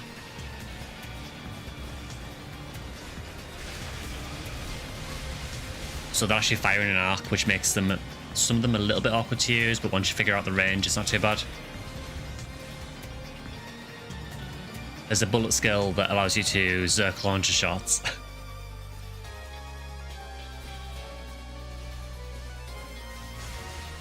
Yeah, I was going to say, Minsk, have you still not used your PGF on PSO?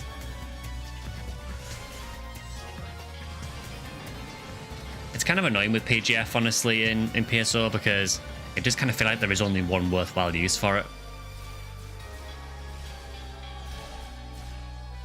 They fire in an arc and you decide to describe it as a parabola.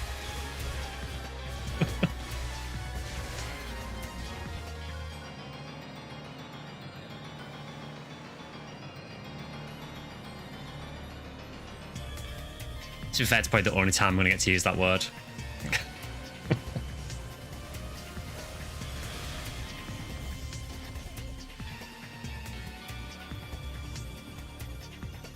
Lasers work in a line, they're also very strong. Yes, lasers are basically like piercing shots.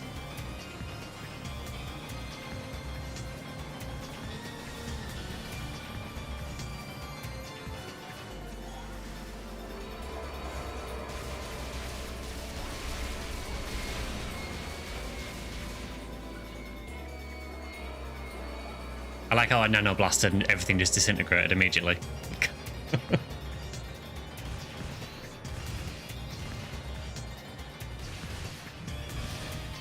It is good to see in PSU though that some of the unloved weapon types in PSO are actually good to use in this. So obviously launches in PSO are generally not that great. I know LJP loves them, but they are awkward to use effectively. Which is a shame because I love how a lot of them look. But for that type of weapon, typically the bazooka ones are just more useful because they hit multiple parts. Kind of miss charge shots.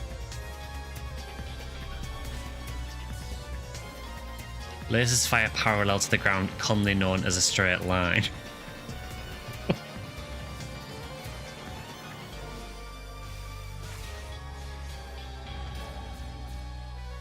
How many other streams you're going to see where they use the word parabola?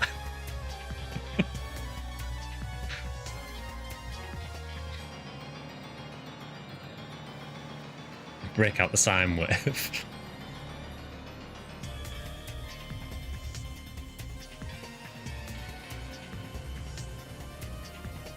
Played Pro-Trans till you got to Ultimate. They're very strong and wanted in Ultimate too. But you wanted tech access into Twin Saber, so you went with Acro Master. Yeah, a lot of it in PSU just depends on what weapon types you want access to, really. That will dictate a lot of what class you want to use. Which again is one reason why I like PSP2 a lot, because PSP2 lets you customize your class. So you can use the weapons you want to use. You know, realistically in PSU, if I wanted to, I don't know why I'd want to, but I could use a Ranger class with no guns. Which sounds mad, but you can do it.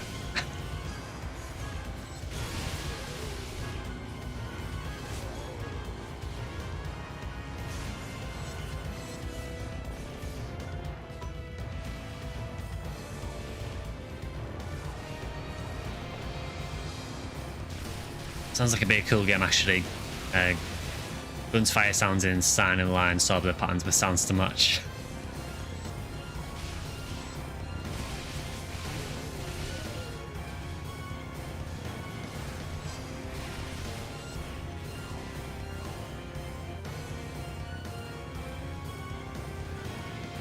Made some A rank /U weapons.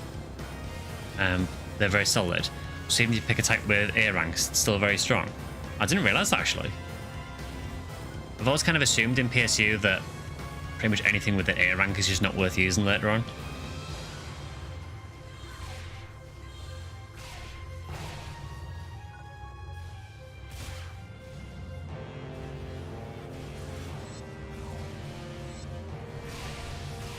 So yeah, in answer to your question, Minsk, yeah, they are using a Rambling Mare.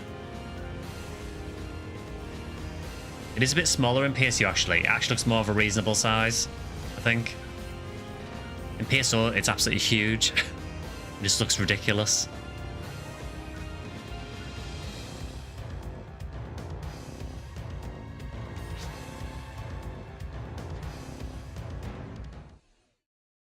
Types are limited in this game for sure, but with those weapons you can do insane damage like any other type and still have an area of expertise.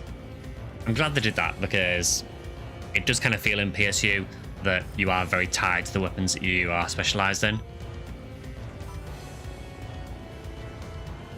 The only thing PSP2 needs is an online lobby.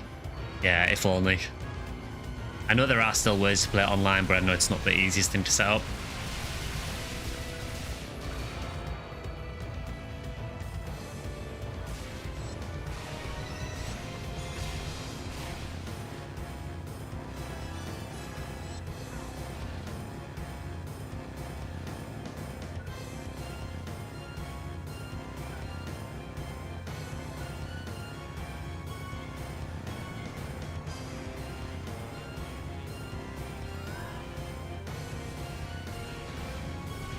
Honestly, I'm still just holding out hope that Sega do something for the 25th anniversary of PSO.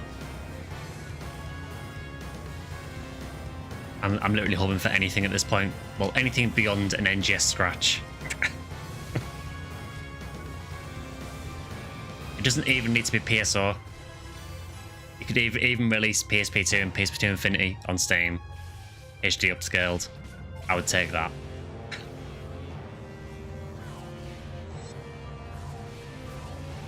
I'm literally desperate, Sega, to just give me any Phantasy Star content for the 20th anniversary.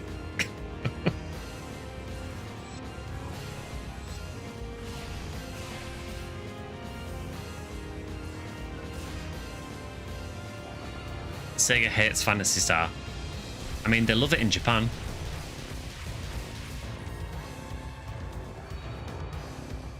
On the topic of Sega, though, they recently announced actually that they're opening a physical retail store in Shibuya in Japan, and it's in the same building as Nintendo and Capcom.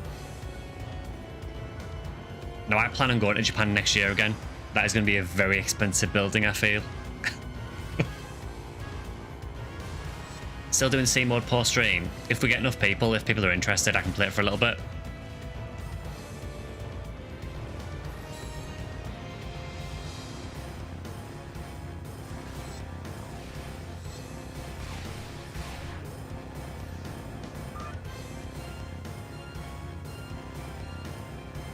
Depending on time, I may not be able to use voice for C mode, but I'm definitely up for it.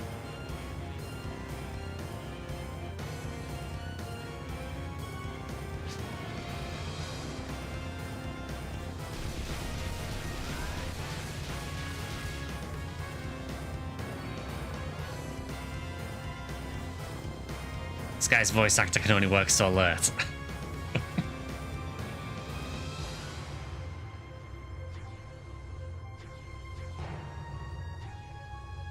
It's more like Sky's voice will only last so long.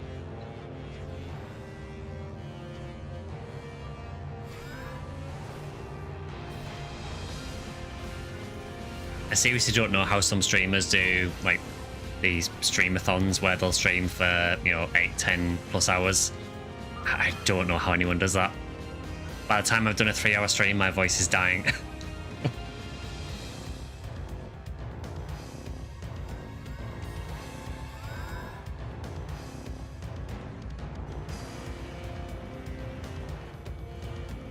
Practice makes perfect. I drink water every hour. All I see is you just taking sips. I do drink a reasonable amount. I will admit though, sometimes I do get distracted on the stream and I should probably drink more than I do. So this one's for you.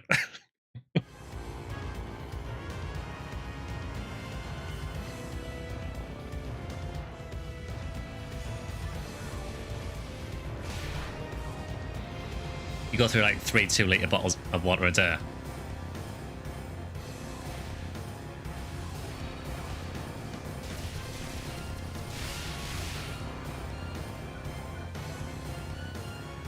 I think it's one of the issues of streaming is that you've got so much you're keeping an eye on that you kind of end up neglecting yourself.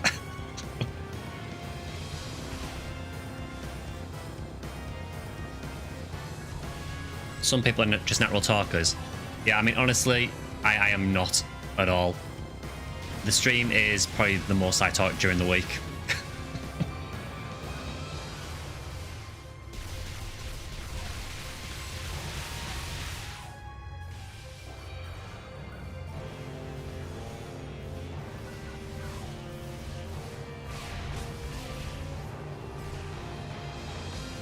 You just find that when you stream, there's just a lot to keep track of. So obviously I'm keeping track of things in the game, keeping track of chat, and you keep checking to make sure that I'm not dropping frames.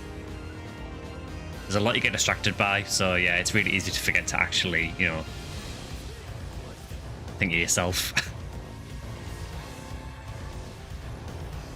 Just picturing Sky at work just silently nodding or shaking his head at people. I mean, depending on who it is, there is certainly some head shaking.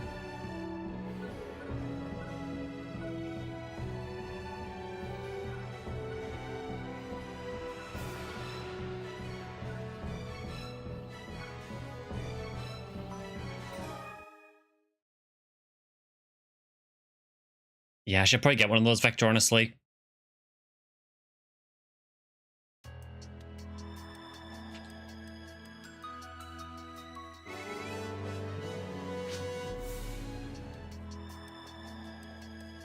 You just use Fanta bottles.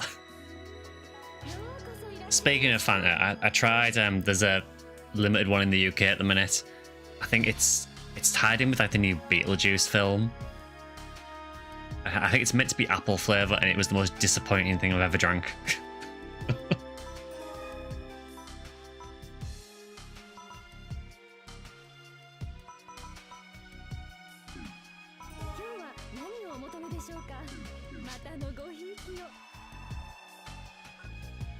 Fanta Orange is the only Fanta.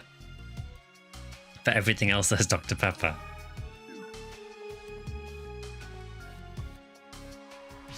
Yeah, I generally love apple flavour stuff. I mean, I don't even know if this exists outside the UK, but there is another one called Tango.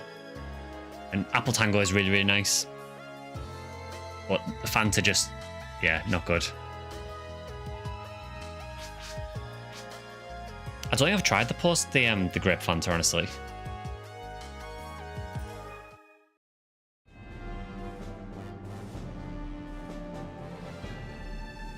Yeah, you never really seem to get it in the UK for some reason. I'll see you after the stream, Minsk. We're all, ooh, blackcurrant.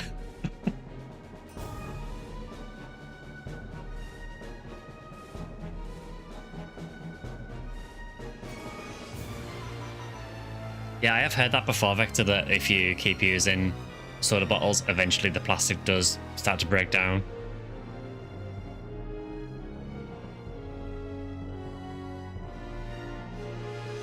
Oh, Drax back, cool. So we'll do S2 for now, because obviously we've got Air Shions here at 107, so yeah, we'll just stick with S2 for the time being. It's still a really good experience for me anyway, so I'm fine with that.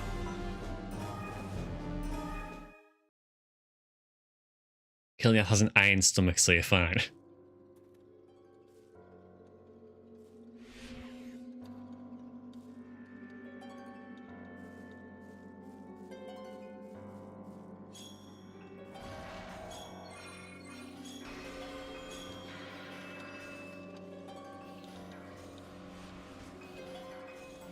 Meanwhile, it tells to recycle, make it mine. Tend to use it till you next acquire an actual bottle of Fanta, then reuse that.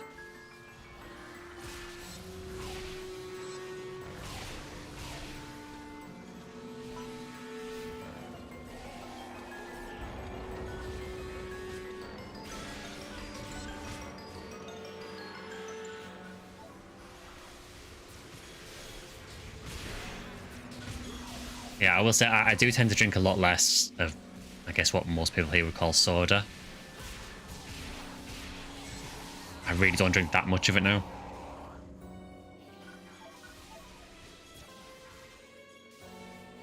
Yeah, Boink knows what's up. Yeah, Iron Brew is amazing. But only the full sugar Iron Brew. You know, make it even less healthy.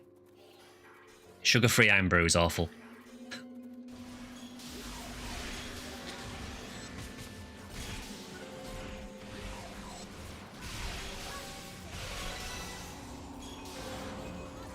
Yeah, honestly, it's very, very rare I drink it. I just tend to drink water a lot at work now.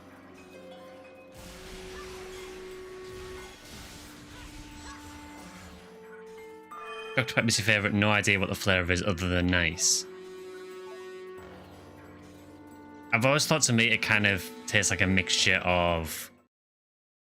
To me, it kind of tastes like a mixture of cherry and dandelion and burdock, to an extent.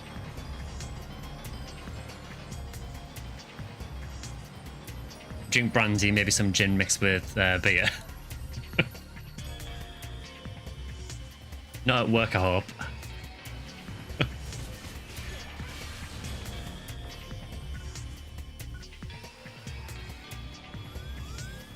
Man, I think you said you're looking at the moment, aren't you, for work, so I suppose you can at the minute.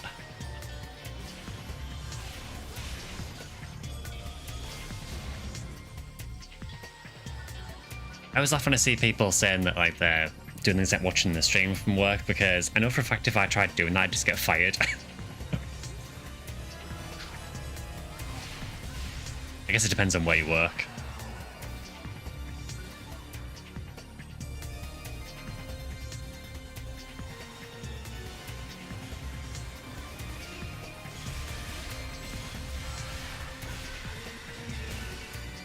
Been watching D4 streams at work, but you work from home. I mean, yeah, that's fair if you're working from home. I guess, you know, you can have the stream on one monitor and do work on the other, you know? Sugar-free iron brew is the only thing that works for me. Sugar taxed and replacing much of the sugar with sweeteners was annoying because it made sugar-free hard to find. So where I work in a hospital, and most of the shops pretty much only sell the sugar-free stuff, which I find funny because it's still not exactly healthy.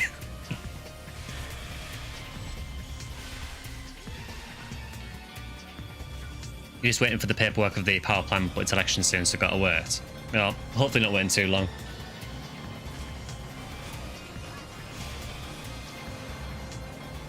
Yeah, for me, the sugar-free stuff, I mean, I've drank it now and again, but for me, it just doesn't taste the same at all. Oh, it's 2025. Oh.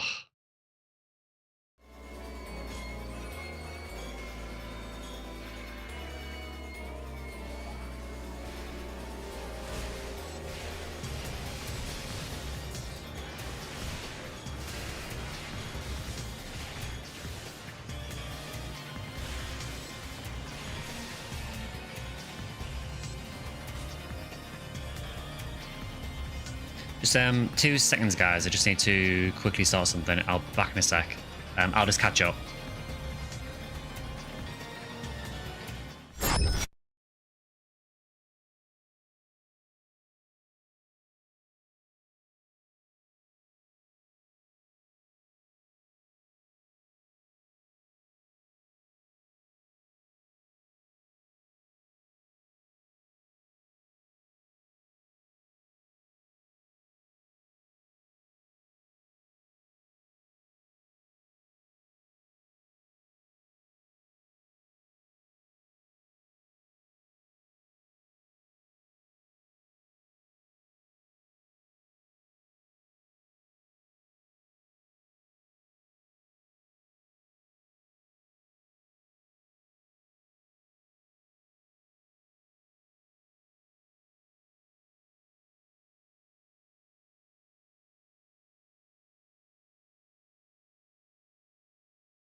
Sorry about that. Yeah, I just had a phone call.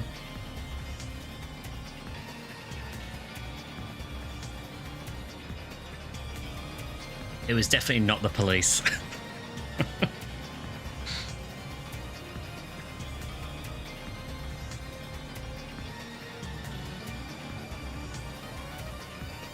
I like how you're trying to make this sound ominous.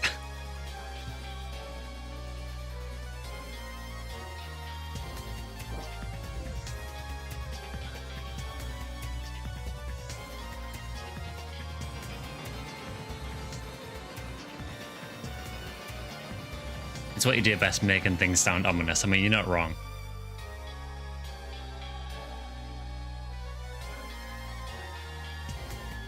That and taking deployable love out of context.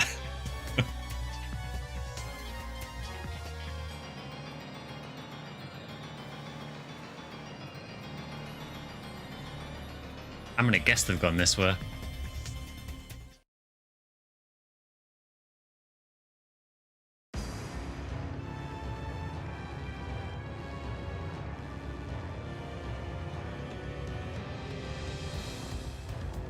That would be correct.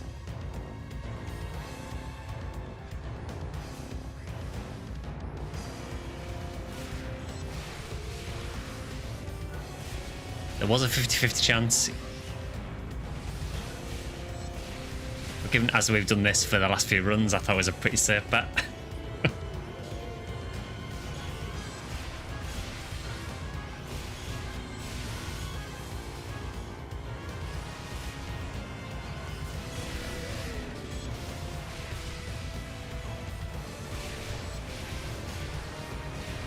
Casual Build-A-Bear doing a ballerina dance. If you want to see a dance, there's some rare enemies in PSU called Dablands, and they kind of do a little dance when they spawn. I think they showed up actually it was on one of the PSP2 videos. There's one of those where I was either in Hive or in Rycross, I can't remember which episode it was now. But there was one where the Dablands showed up and they started dancing. Yeah, I was going to say I thought it was on the PSP2 video.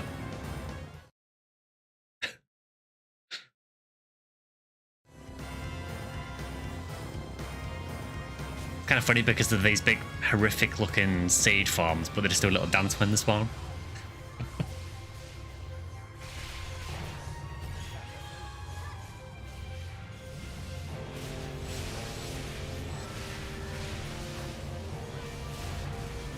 I do love though that these guys are called Build-A-Bears, you know, not to be confused with Hilda-Bears, you know, legally distinct Hilda-Bears.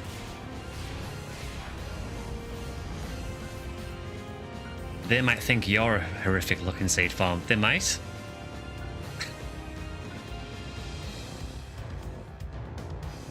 Especially if I was wearing the frog outfit.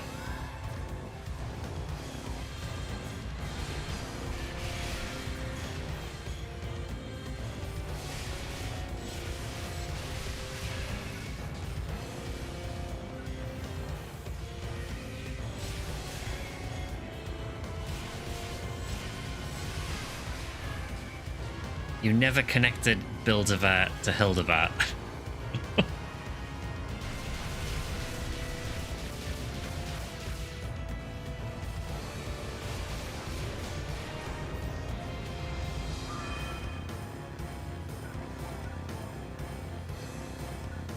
I mean, I don't know what to say at that point.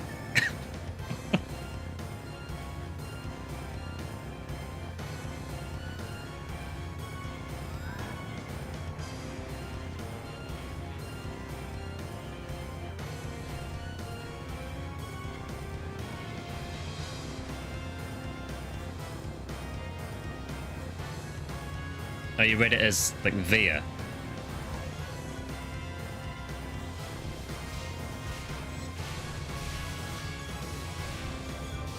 I guess it depends what you played as well, because obviously if you've done one of the PSU quests where you actually run through a forest, they appear there as well, so then it becomes very obvious that they are meant to be like PSU's equivalent of them.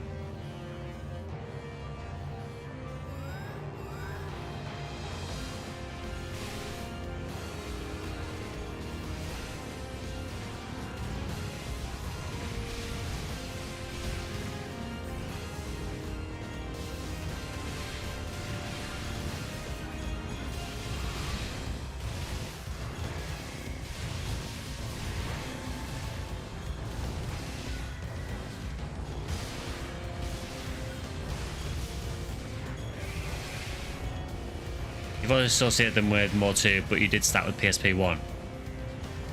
Yeah, I suppose that makes sense then. So, remind me, did you start with PSP 1 and then did you go back to PSO after that?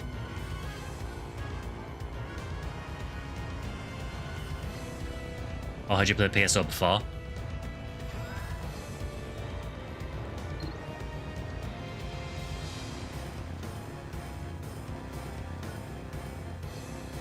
PSP 1, then PSO, then PSU. Fair enough. I mean, yeah, I suppose if you do it that way, then I guess it wouldn't make as much sense.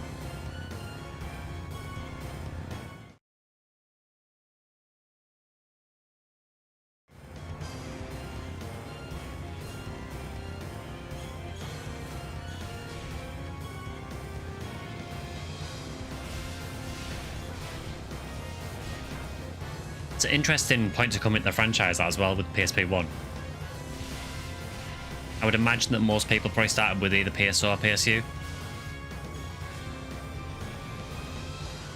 Or PSO 2 now. I suppose if you're a younger viewer, then I guess you might start with PSO 2 now. Because I always forget how old PSO and PSU are now. PSP 1 was, oh, it's like Monster Hunter but sci-fi and legally distinct lightsabers. Still don't really know how Sega got away with that, honestly. I mean, it's not subtle.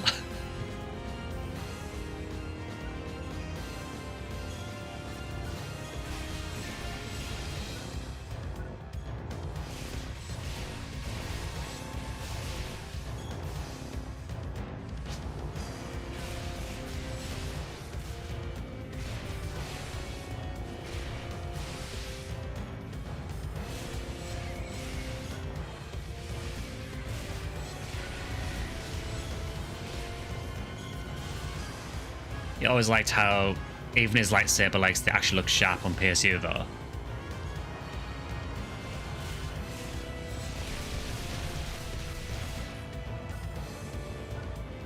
Yeah, I mean, I think for the most part, I do really like the weapon designs in PSU. I kind of feel PSO2, it went downhill a bit.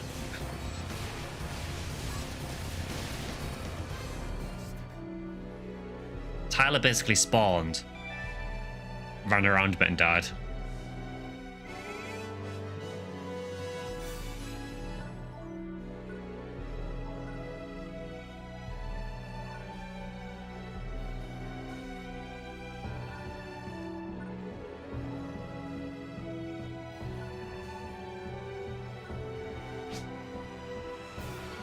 Yeah, the experience is really good, even in S2.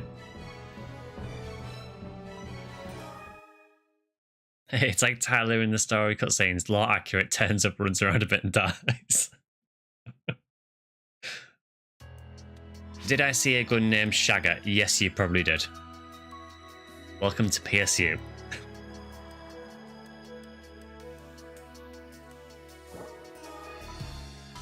I mean, I have a range mag called Clad Shag, so you know. They cut down on the experience for GS points. It used to be 400k experience, now it's 200k. Shigawada, still the best name for a weapon ever.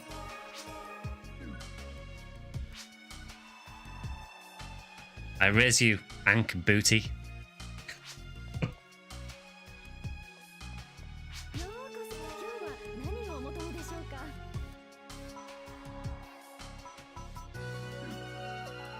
You got 31 GS points from today alone. That's pretty strong, not gonna lie. I don't know if I actually have one.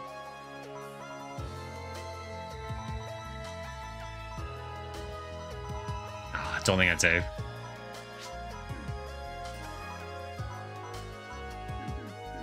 No, I don't have one, unfortunately. It's the 12-star Motu box. Yeah, Ank Booty.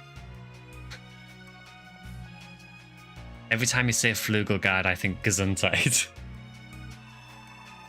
Honestly, right, recording that NGS video, just trying to pronounce some of the item names in NGS was like breaking my brain. I think you're already accumulating GS points, or is it only on MPA?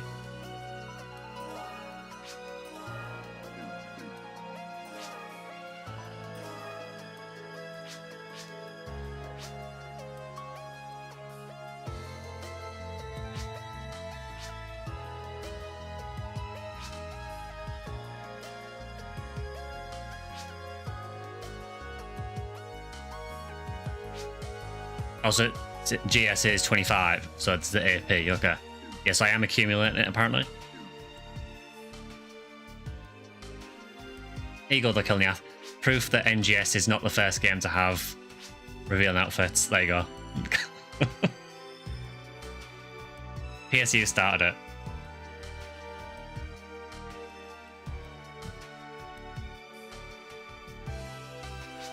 He needs to eat more.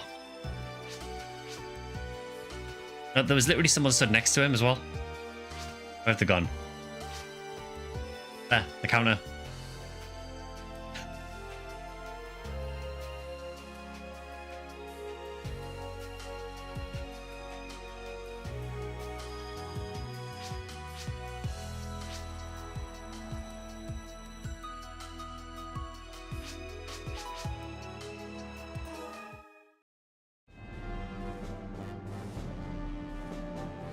As soon as you hit 180, you can spend them. It's really good. You can get them now. So I guess you can just save them up now and then spend them once you get to 180. At least in PSU, it looks like The Sims 2. Alright, I'm the leader. In NGS, it's like, how well do I jiggle physics work?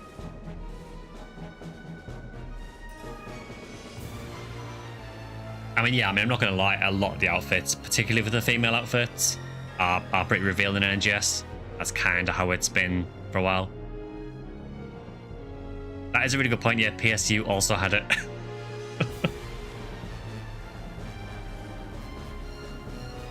It's fine. A lot of Japanese nerds need this. I mean, it sells. You put outfits like that in the scratches, people buy them. I mean, I buy them, so it says a lot about me, I guess.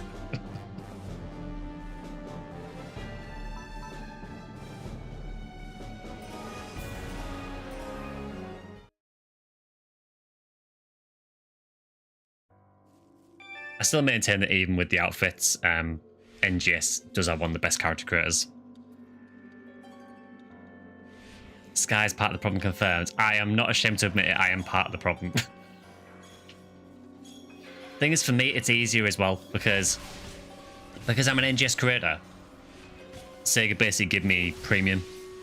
So every 3 months they give me a premium ticket to cover me for the next 3 months. And as long as I stay an NGS creator, I get that. So because I don't have to spend money on premium, I spend it on the scratches. Now, I will say, I don't spend too much, and it depends a lot on the scratch. And sometimes I will just spend on the scratches as a means to sell the stuff that's in it to make money in the game.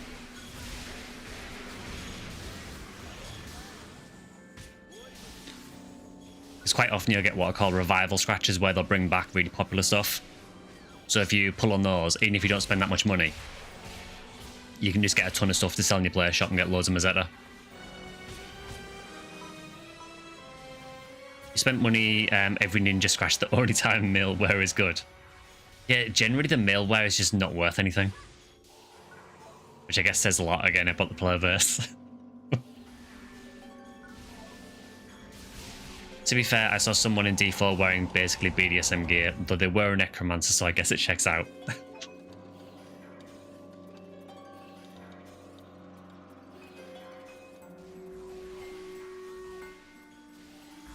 Yeah, I wonder why.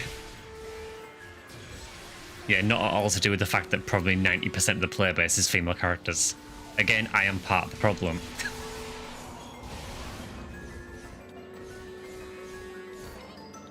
I'm actually trying to think when the last time I made a male character in Phantasy Star was. I think I had a male cast in Japanese PSO 2. I think before that, I think I had a male human in PSU that I barely ever played.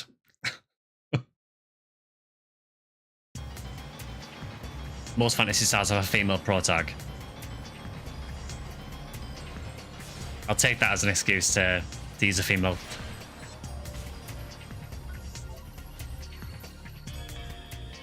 Funny thing is that in games like PSO as well, it actually does affect you because your animations are different anyway. Not so much in the later games, obviously, but honestly, in PSO, a lot of the male animations are better.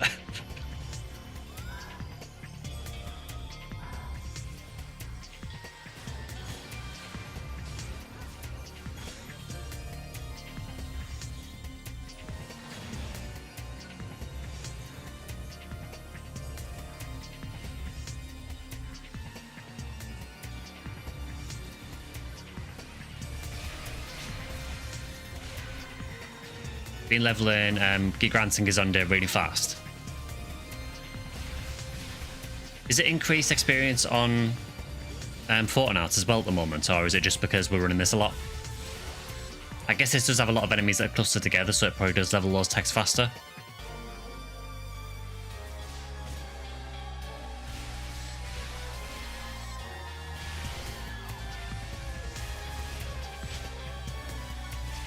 Unsure about PA experience, maybe it's boosted. I mean, it kind of makes sense that it would be with it being the anniversary, but I can't remember if they said it was boosted.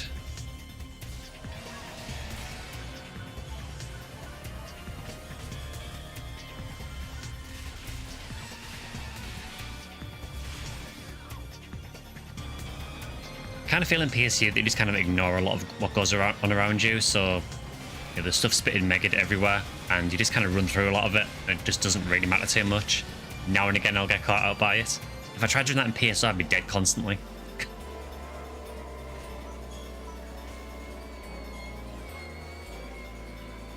Since the boost is mission only, I doubt it. Yeah, possibly.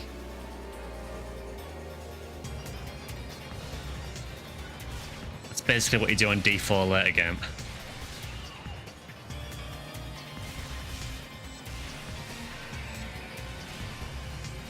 I mean, I feel like I was already doing that with D4.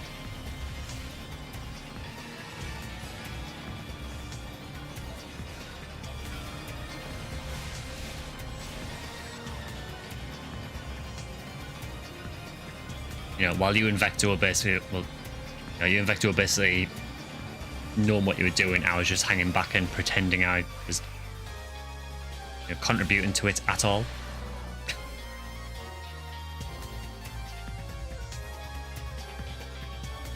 You're already Torment 4 and blowing everything up now. I just haven't had time to play it more, honestly.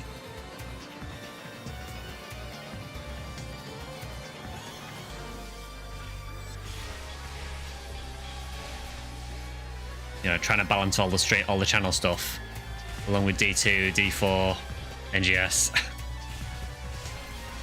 I'm working full time. It doesn't leave me a whole lot of time.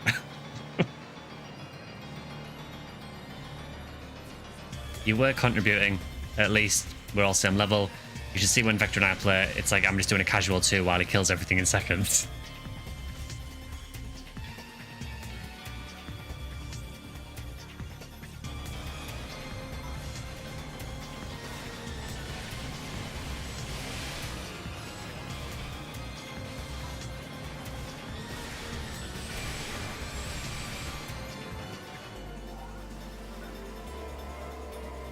If what I played a D4, it was pretty fun.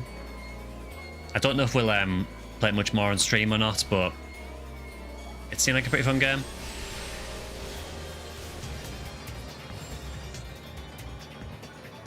Again, I think I do prefer D2, but a lot of that, I said before, but I think a lot of it is just because of nostalgia, because I played a lot of D2 when I was younger, so... Did you plan to get Yakuza? I have never played a Yakuza game, honestly. I've heard a lot of good things about them. Maybe I can try one at some point.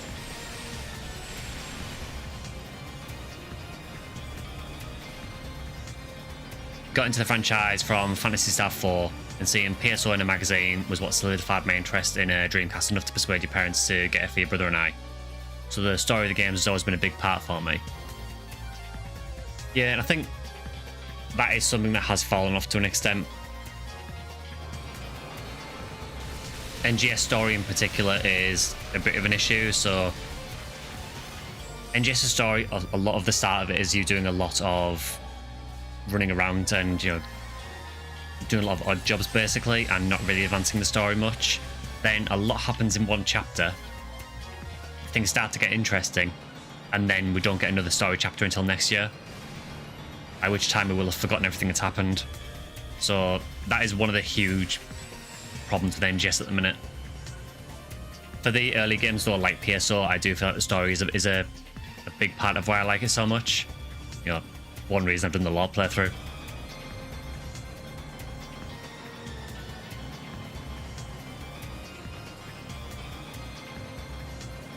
We were disappointed when Microsoft insisted that PSO Ep 2 had to be always online, since you didn't want to do much of that.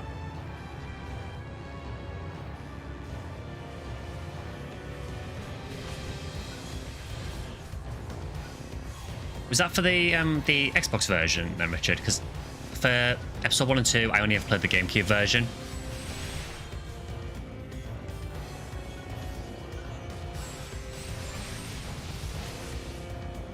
Or did you mean PSO 2?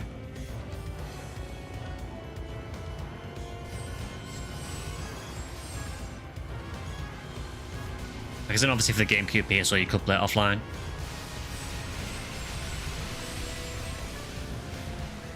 I'm not familiar at all with the Xbox version because I never had an Xbox, so...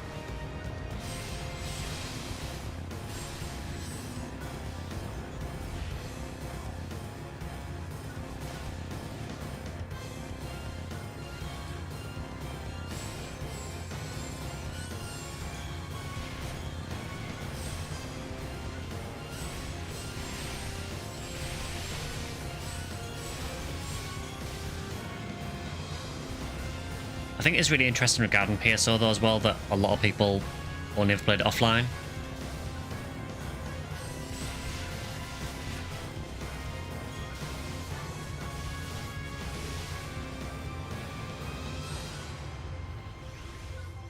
just interesting that a game that's sort of renowned for being groundbreaking for being online was played exclusively offline by a lot of people as well.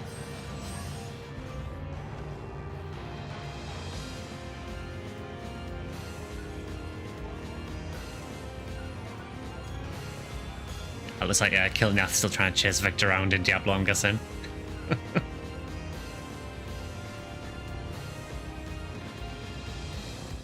Or is it Path of Exile? I've seen you playing a bit of that as well recently.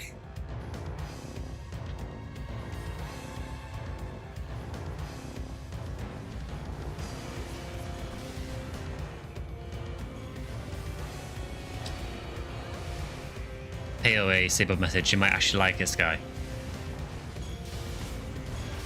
I mean, from what I understand, it kind of plays similar to things like Diablo.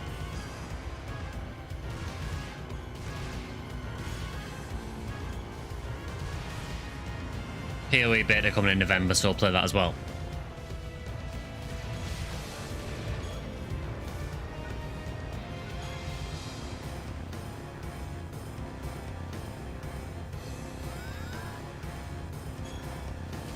It's more like D2 than anything, and not as complicated as I made it sound.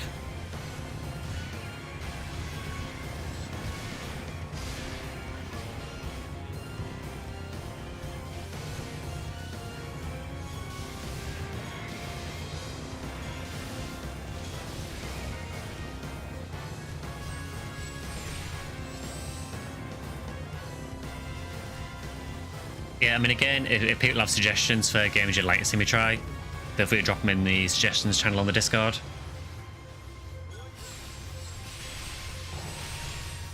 Again, I just want to reiterate that the Wednesday streams are just going to be a big mixture of community suggestions, but also games that I want to play as well, like games that I've got a lot of fondness for, which is why I'm doing Front Mission 3 on Wednesday.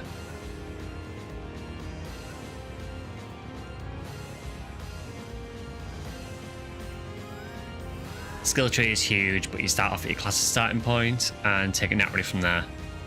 Fair enough. Yeah, I know the skill tree in Path of Exile is like a bit of a meme.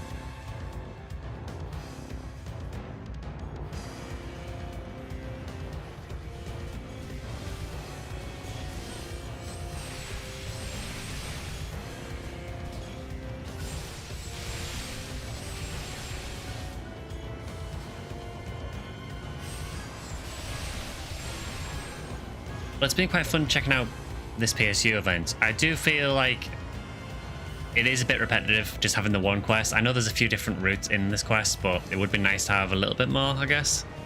I suppose we have kind of come into this halfway, so there was a quest before this one got added, which is one where you go for all the PSO areas. So the downside when you're trying to balance multiple Phantasy Star games on different servers, they all have different events at different times.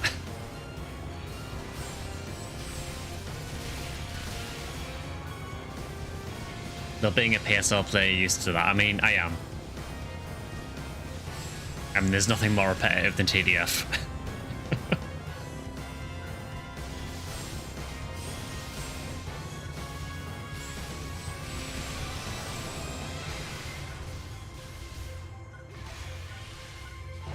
Again, just as a reminder, and I'm just doing this for anyone who might not have seen it, if you are interested in getting Discord Nitro, they are doing a promotion at the moment with Twitch, where if you sub or gift a sub, you get 3 months of Nitro.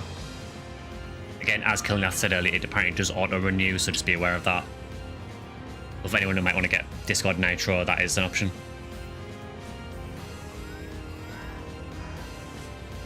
And that is my shilling done for the stream.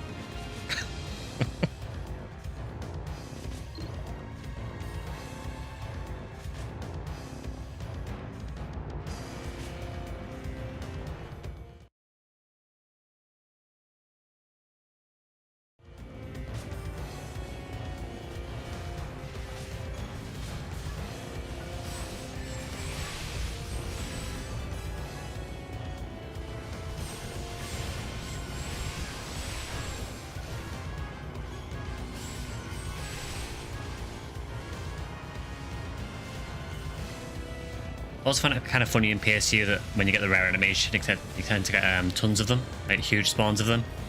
When PSO you'd see one and be happy about it.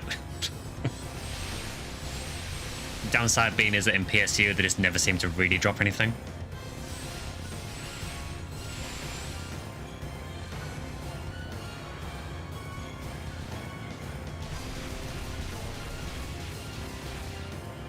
You gotta ramp things up somehow.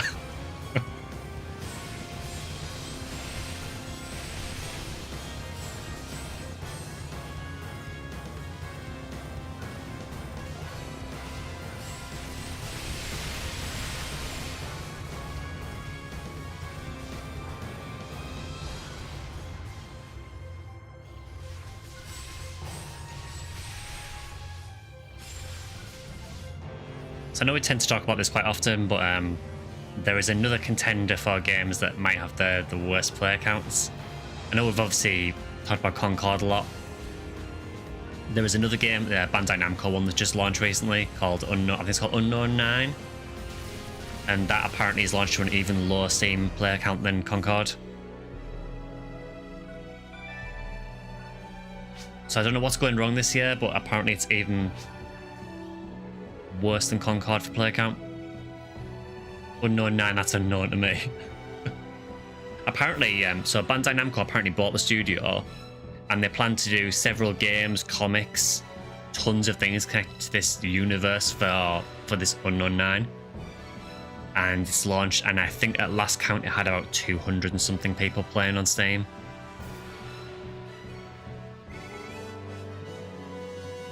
For a brand new game.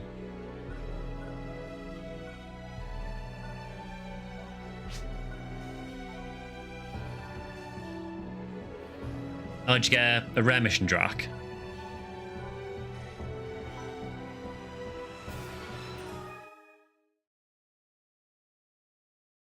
Yeah, that's the weird thing, Pika. So it was the same for Concord as well. It just seems to be a thing recently where games are launching with virtually no marketing. It's like, well, of course the game is not going to sell well if you barely market it. The first I knew of Unknown 9 was, I think they showed it at whatever their most recent show was with Jeff Keighley.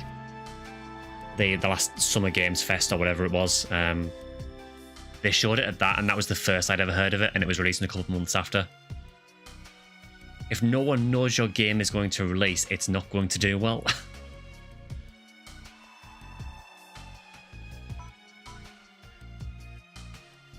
I need leads, no worries.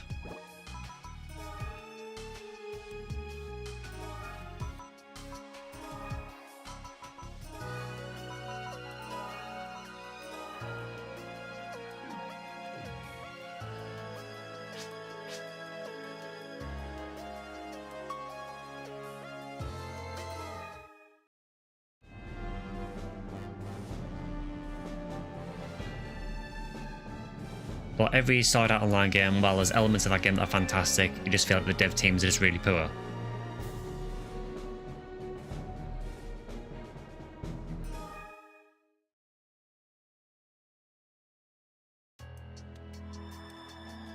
Apparently I went the wrong counter.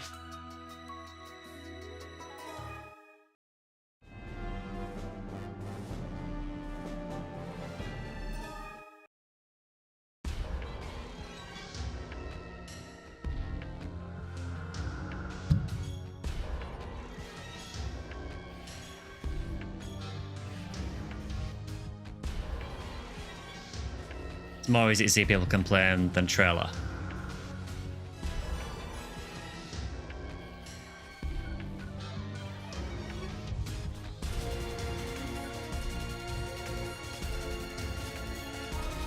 It's always good to hear the PSO music again.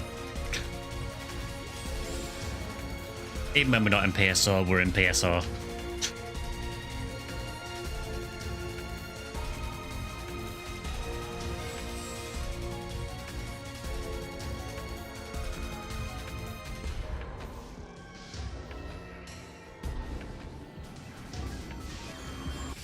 Did they just copy and paste the MIDI file for this song and not use the same sound font or something? Intro sounded so off.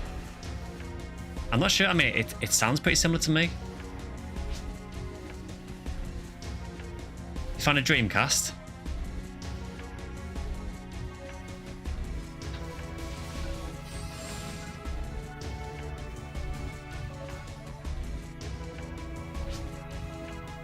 Oh, Dreamcast decoration. Oh, cool.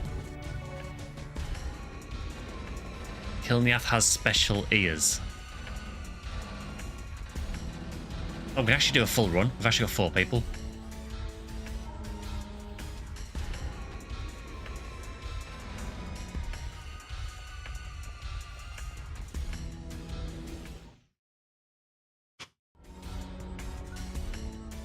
You hear Wi-Fi, it's awful. I actually can hear routers.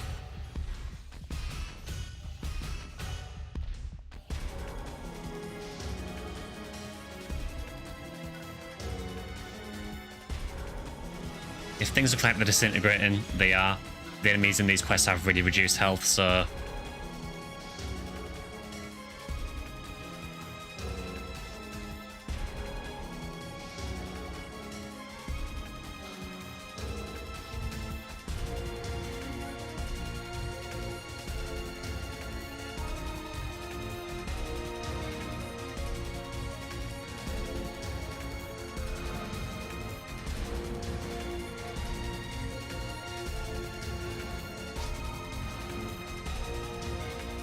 This is the real EXP gain. Random 12-star dual blades in a box, fair enough.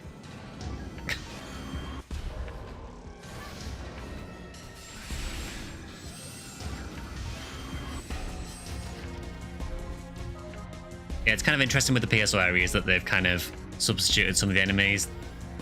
So obviously the Gauzerans are meant to be basically Chaos Sorcerers. These are meant to be the, the Dominions. Some buildings have high-pitched noise generators to deter kids from hanging around them. As you get older, you're supposed to stop hearing high frequencies. I still can currently, and those things are the worst.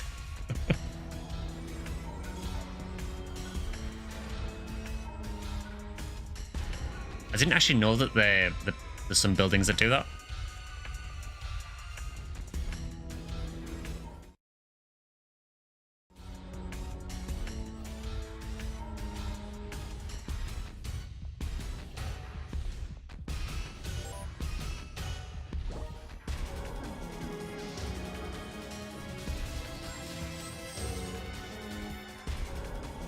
If you can't hear them, you never know, but they're just emitting constantly.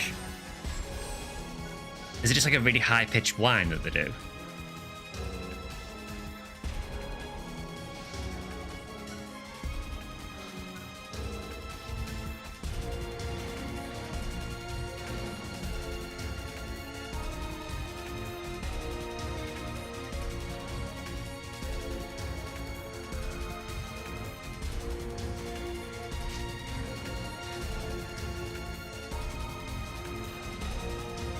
Did 2 people go the wrong way?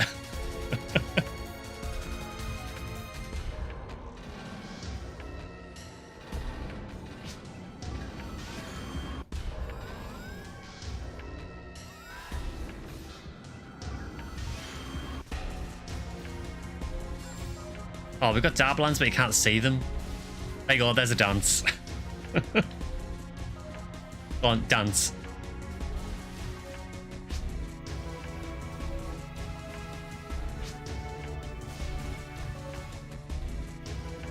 On, dance.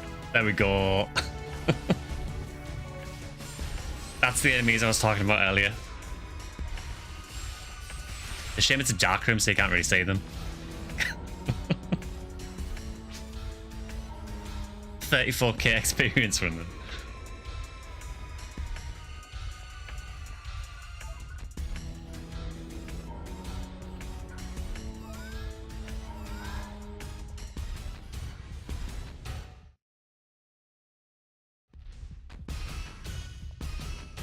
Also, Sky, talking to various multi games with substitute enemies. Fancy joining in on Darkening of Tristram and Diablo 3 in January if you already have the game.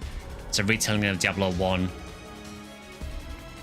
in the D3 engine, but with the frame rate cut and pixelated to look old school. I'll have to see if I The thing is, I think I have a new Battle.net account now. Basically, I lost access to my account ages ago, so I had to start a new one for D4 and D2. So if I was doing it, I'd have to restart the game from scratch, which I'm not really that enthusiastic about.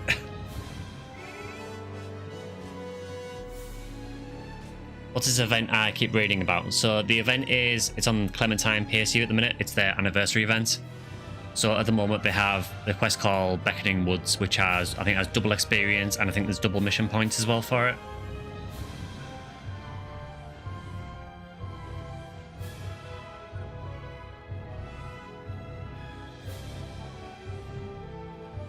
Double cannon replica, we'll take that.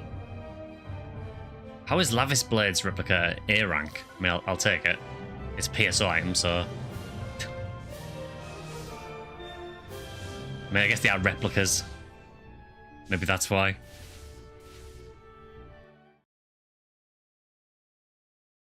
I've restarted since I mainly played on Switch, and Vector is essentially restarting too. Yeah, I'll think about it. I mean, Diablo 3, honestly, is the one I like the least.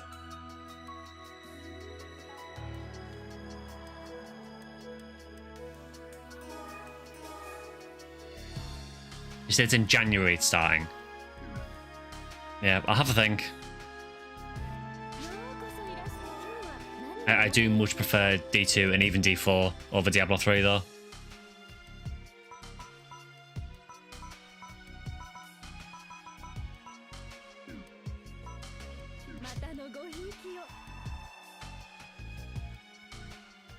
Plus it's the new season, so everyone will be restarting technically. Yeah, I suppose so.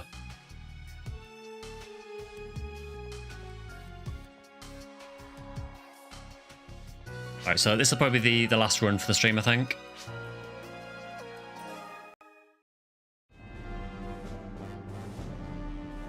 January is Dark Nature stream. I agree with that. Though after recently playing D3, I'm surprised how enjoyable I still find it to go back. Yeah, I mean, I've said before, but obviously I only played D3 base game, so I never played the expansions, but I liked the game, but it wasn't a game I really wanted to go back to. You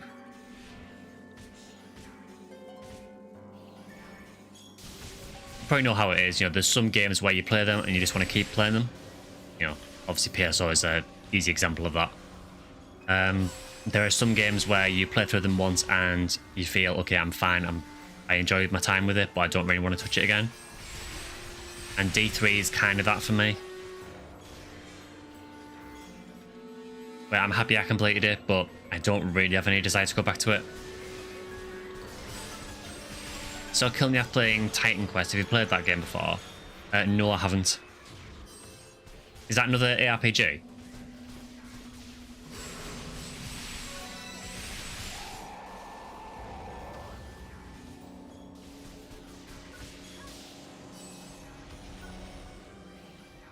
Headlock got updated and tweaked over D3's lifetime, especially with Reaper of Souls and V2. Well, no doubt, I mean, I imagine it's a very different game to when I played it. It's just that I think because I've done the main story of the base game, I don't really have any desire to go and play it again.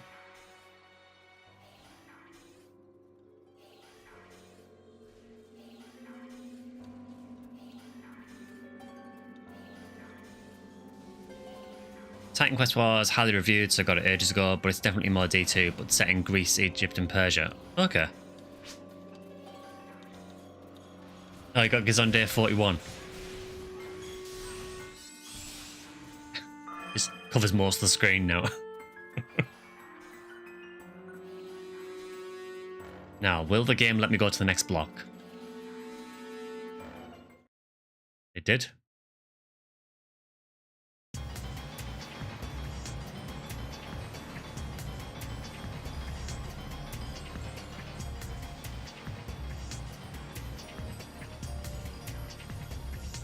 He's on desk screen wipe.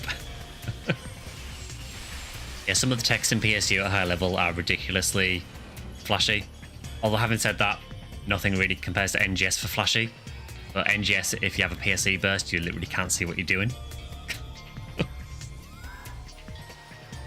Which is not a compliment. It would be nice to be able to see what my character is doing. Titan Quest was released in 2006, so it's also old. Honestly, I don't think I've heard of it. I must have just missed that one. Although, you know, 2006 is probably around the time of PSU. Well, PSU, PSU, maybe around there. So I was probably very invested elsewhere.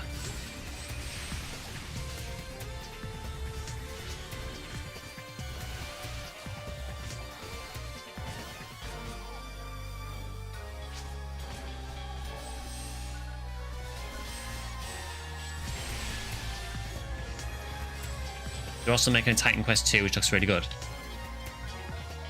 That's a bit crazy, isn't it, that Titan Quest 1 released in, what, 2006, and they're just making Titan Quest 2 now? That's a huge gap between games.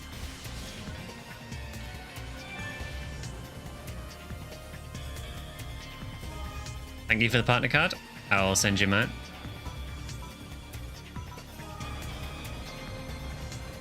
If I can remember how to do it.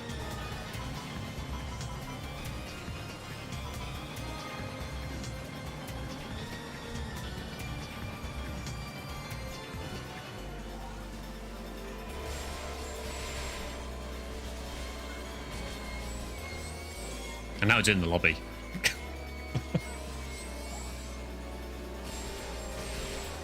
You skipped over send card twice, did I? Oh, I did. There.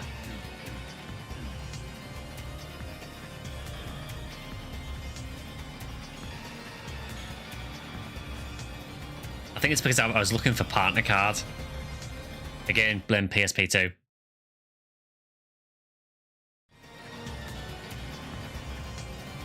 I never realised how much of a problem it would be playing PSP2 and then playing PSU in the same day.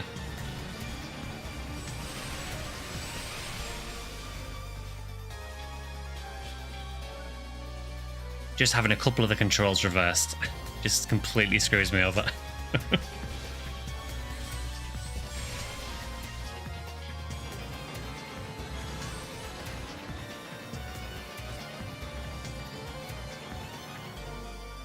I've leveled about, what, 12, 13 times today so far?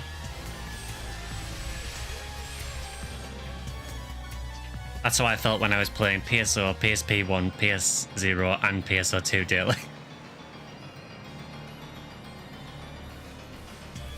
Yeah, it's same for me, Minsk, as well, yeah, going between F3 and Affinia. Because there's a few things on the menus that are reversed. Yeah, that throws me off every time in F3 as well.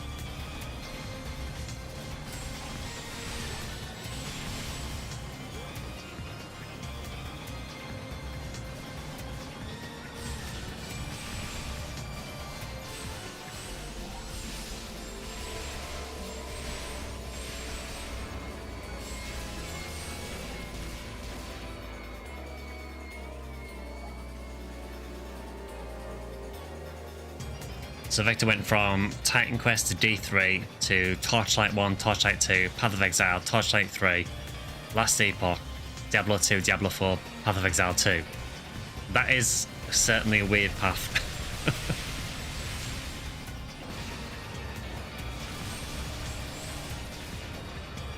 Whereas for me with Diablo, it was basically Diablo 2 Lord of Destruction, quit Diablo for several years, Diablo 3, and then it's only in the last few weeks that I've tried Diablo 4 and Diablo 2 Resurrected.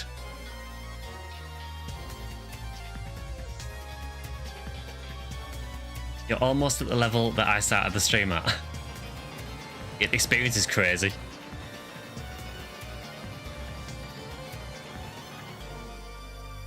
If you got Diablo Immortal, I mean, I can understand you forgetting that.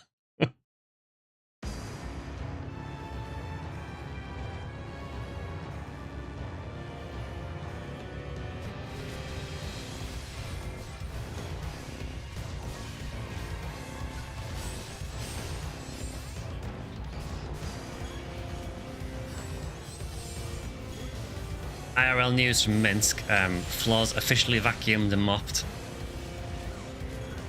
Is this guy actually doing like real life stuff?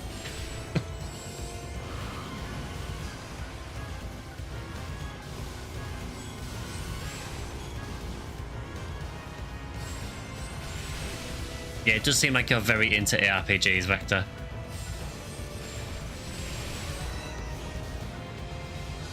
Baby's fed and sleeping, ready for C mode. Nice. Yeah, as I say, I might just have to use text chat for C mode, but we should be okay. I can probably still join the voice call, but I just won't be able to speak much on it.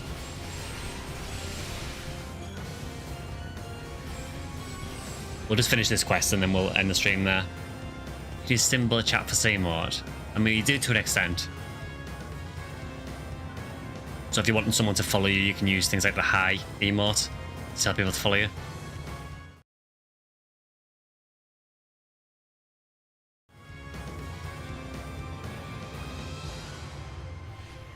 Vector getting the parenting out of the way. Yeah, that dude, he actually has responsibilities.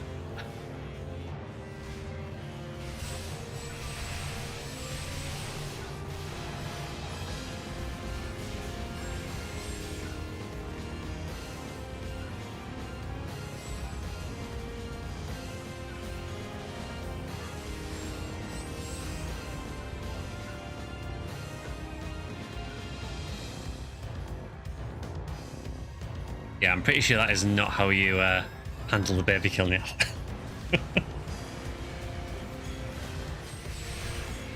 This is why I don't have children.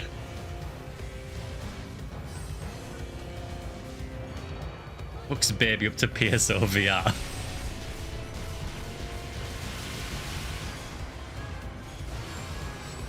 Get them started hunting SGS early.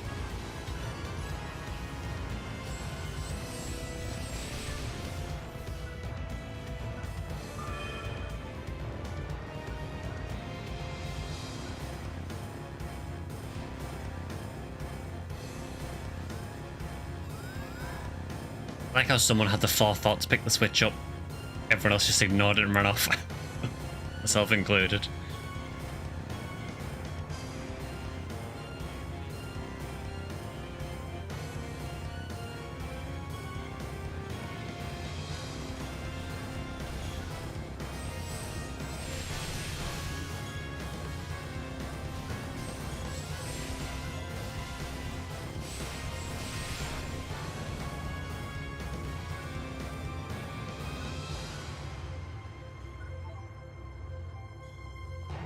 Human children literally can't take themselves, meanwhile every other animal can walk. We're so faulty.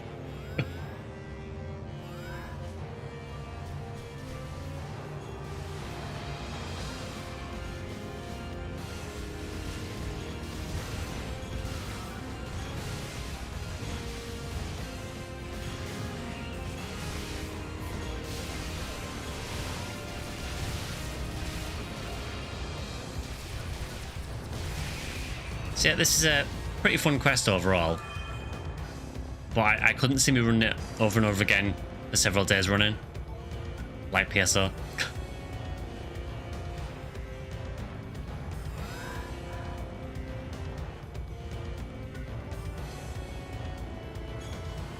It is just cool to see PSU getting events though.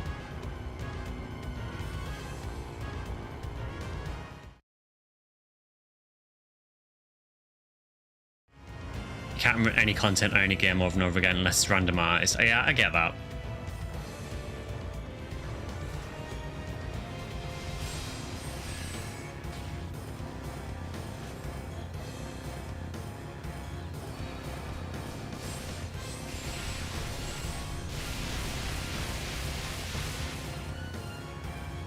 Seeing cows give birth and see the calf try to get up straight away.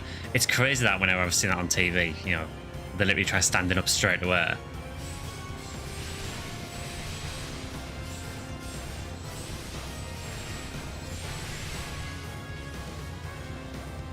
Makes you wonder where we went wrong.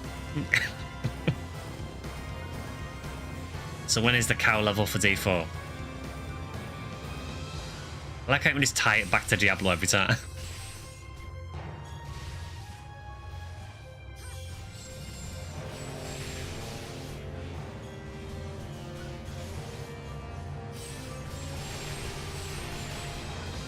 Twitch is streaming an ad. I do have an option to decide when they're on. Again, as usual with the ads, please let me know if it gets too intrusive. It's just set to like the default at the minute, so if it gets ridiculous, let me know.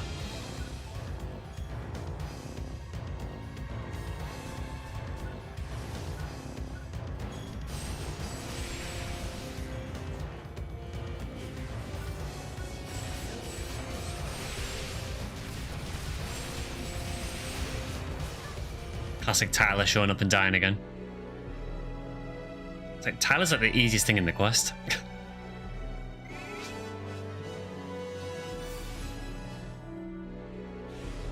You drop kick Tyler.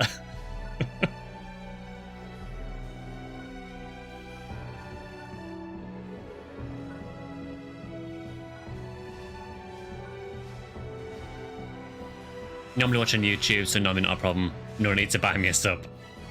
Yeah, again, watch wherever you feel is better. I know some people do prefer watching on YouTube, some people prefer on Twitch, so for the time being, I'll keep multi-streaming.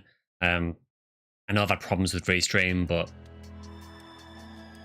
if people enjoy me streaming on both platforms, I'm happy to keep doing it for the time being.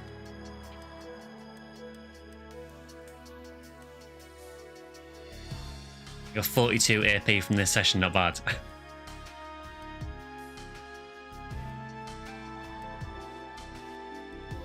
So yeah, I think we'll probably end the stream there for today, I think. So again, just as a reminder, PSP 2 videos should go live probably tomorrow evening for members, and they'll go live to everyone else on the Wednesday. There'll be a stream on Wednesday, which will be me playing some Front Mission 3. And then there'll be probably a PSO video on the weekend, since we did an NGS one this weekend. Thank you for the bits, Kilnev. And then there'll be another stream on the Sunday as well, which will probably... I'm going to say it's probably going to be PSO BB, because I imagine that the Affinia Halloween event might have started by then. Maybe. If it hasn't started by then we might play something else. But yeah, I'll let you guys know near the time. As usual, if you enjoyed the stream, please consider the usual, you know, like, subscribe, all that usual stuff on YouTube. Feel free to follow on Twitch, Twitter, join the Discord, whatever you want. End of the day, it's up to you. Yeah, we'll be back on Wednesday for another stream. And yeah, more videos coming this week. So, as usual, thanks for watching, and I will see you guys in the next stream. See you guys.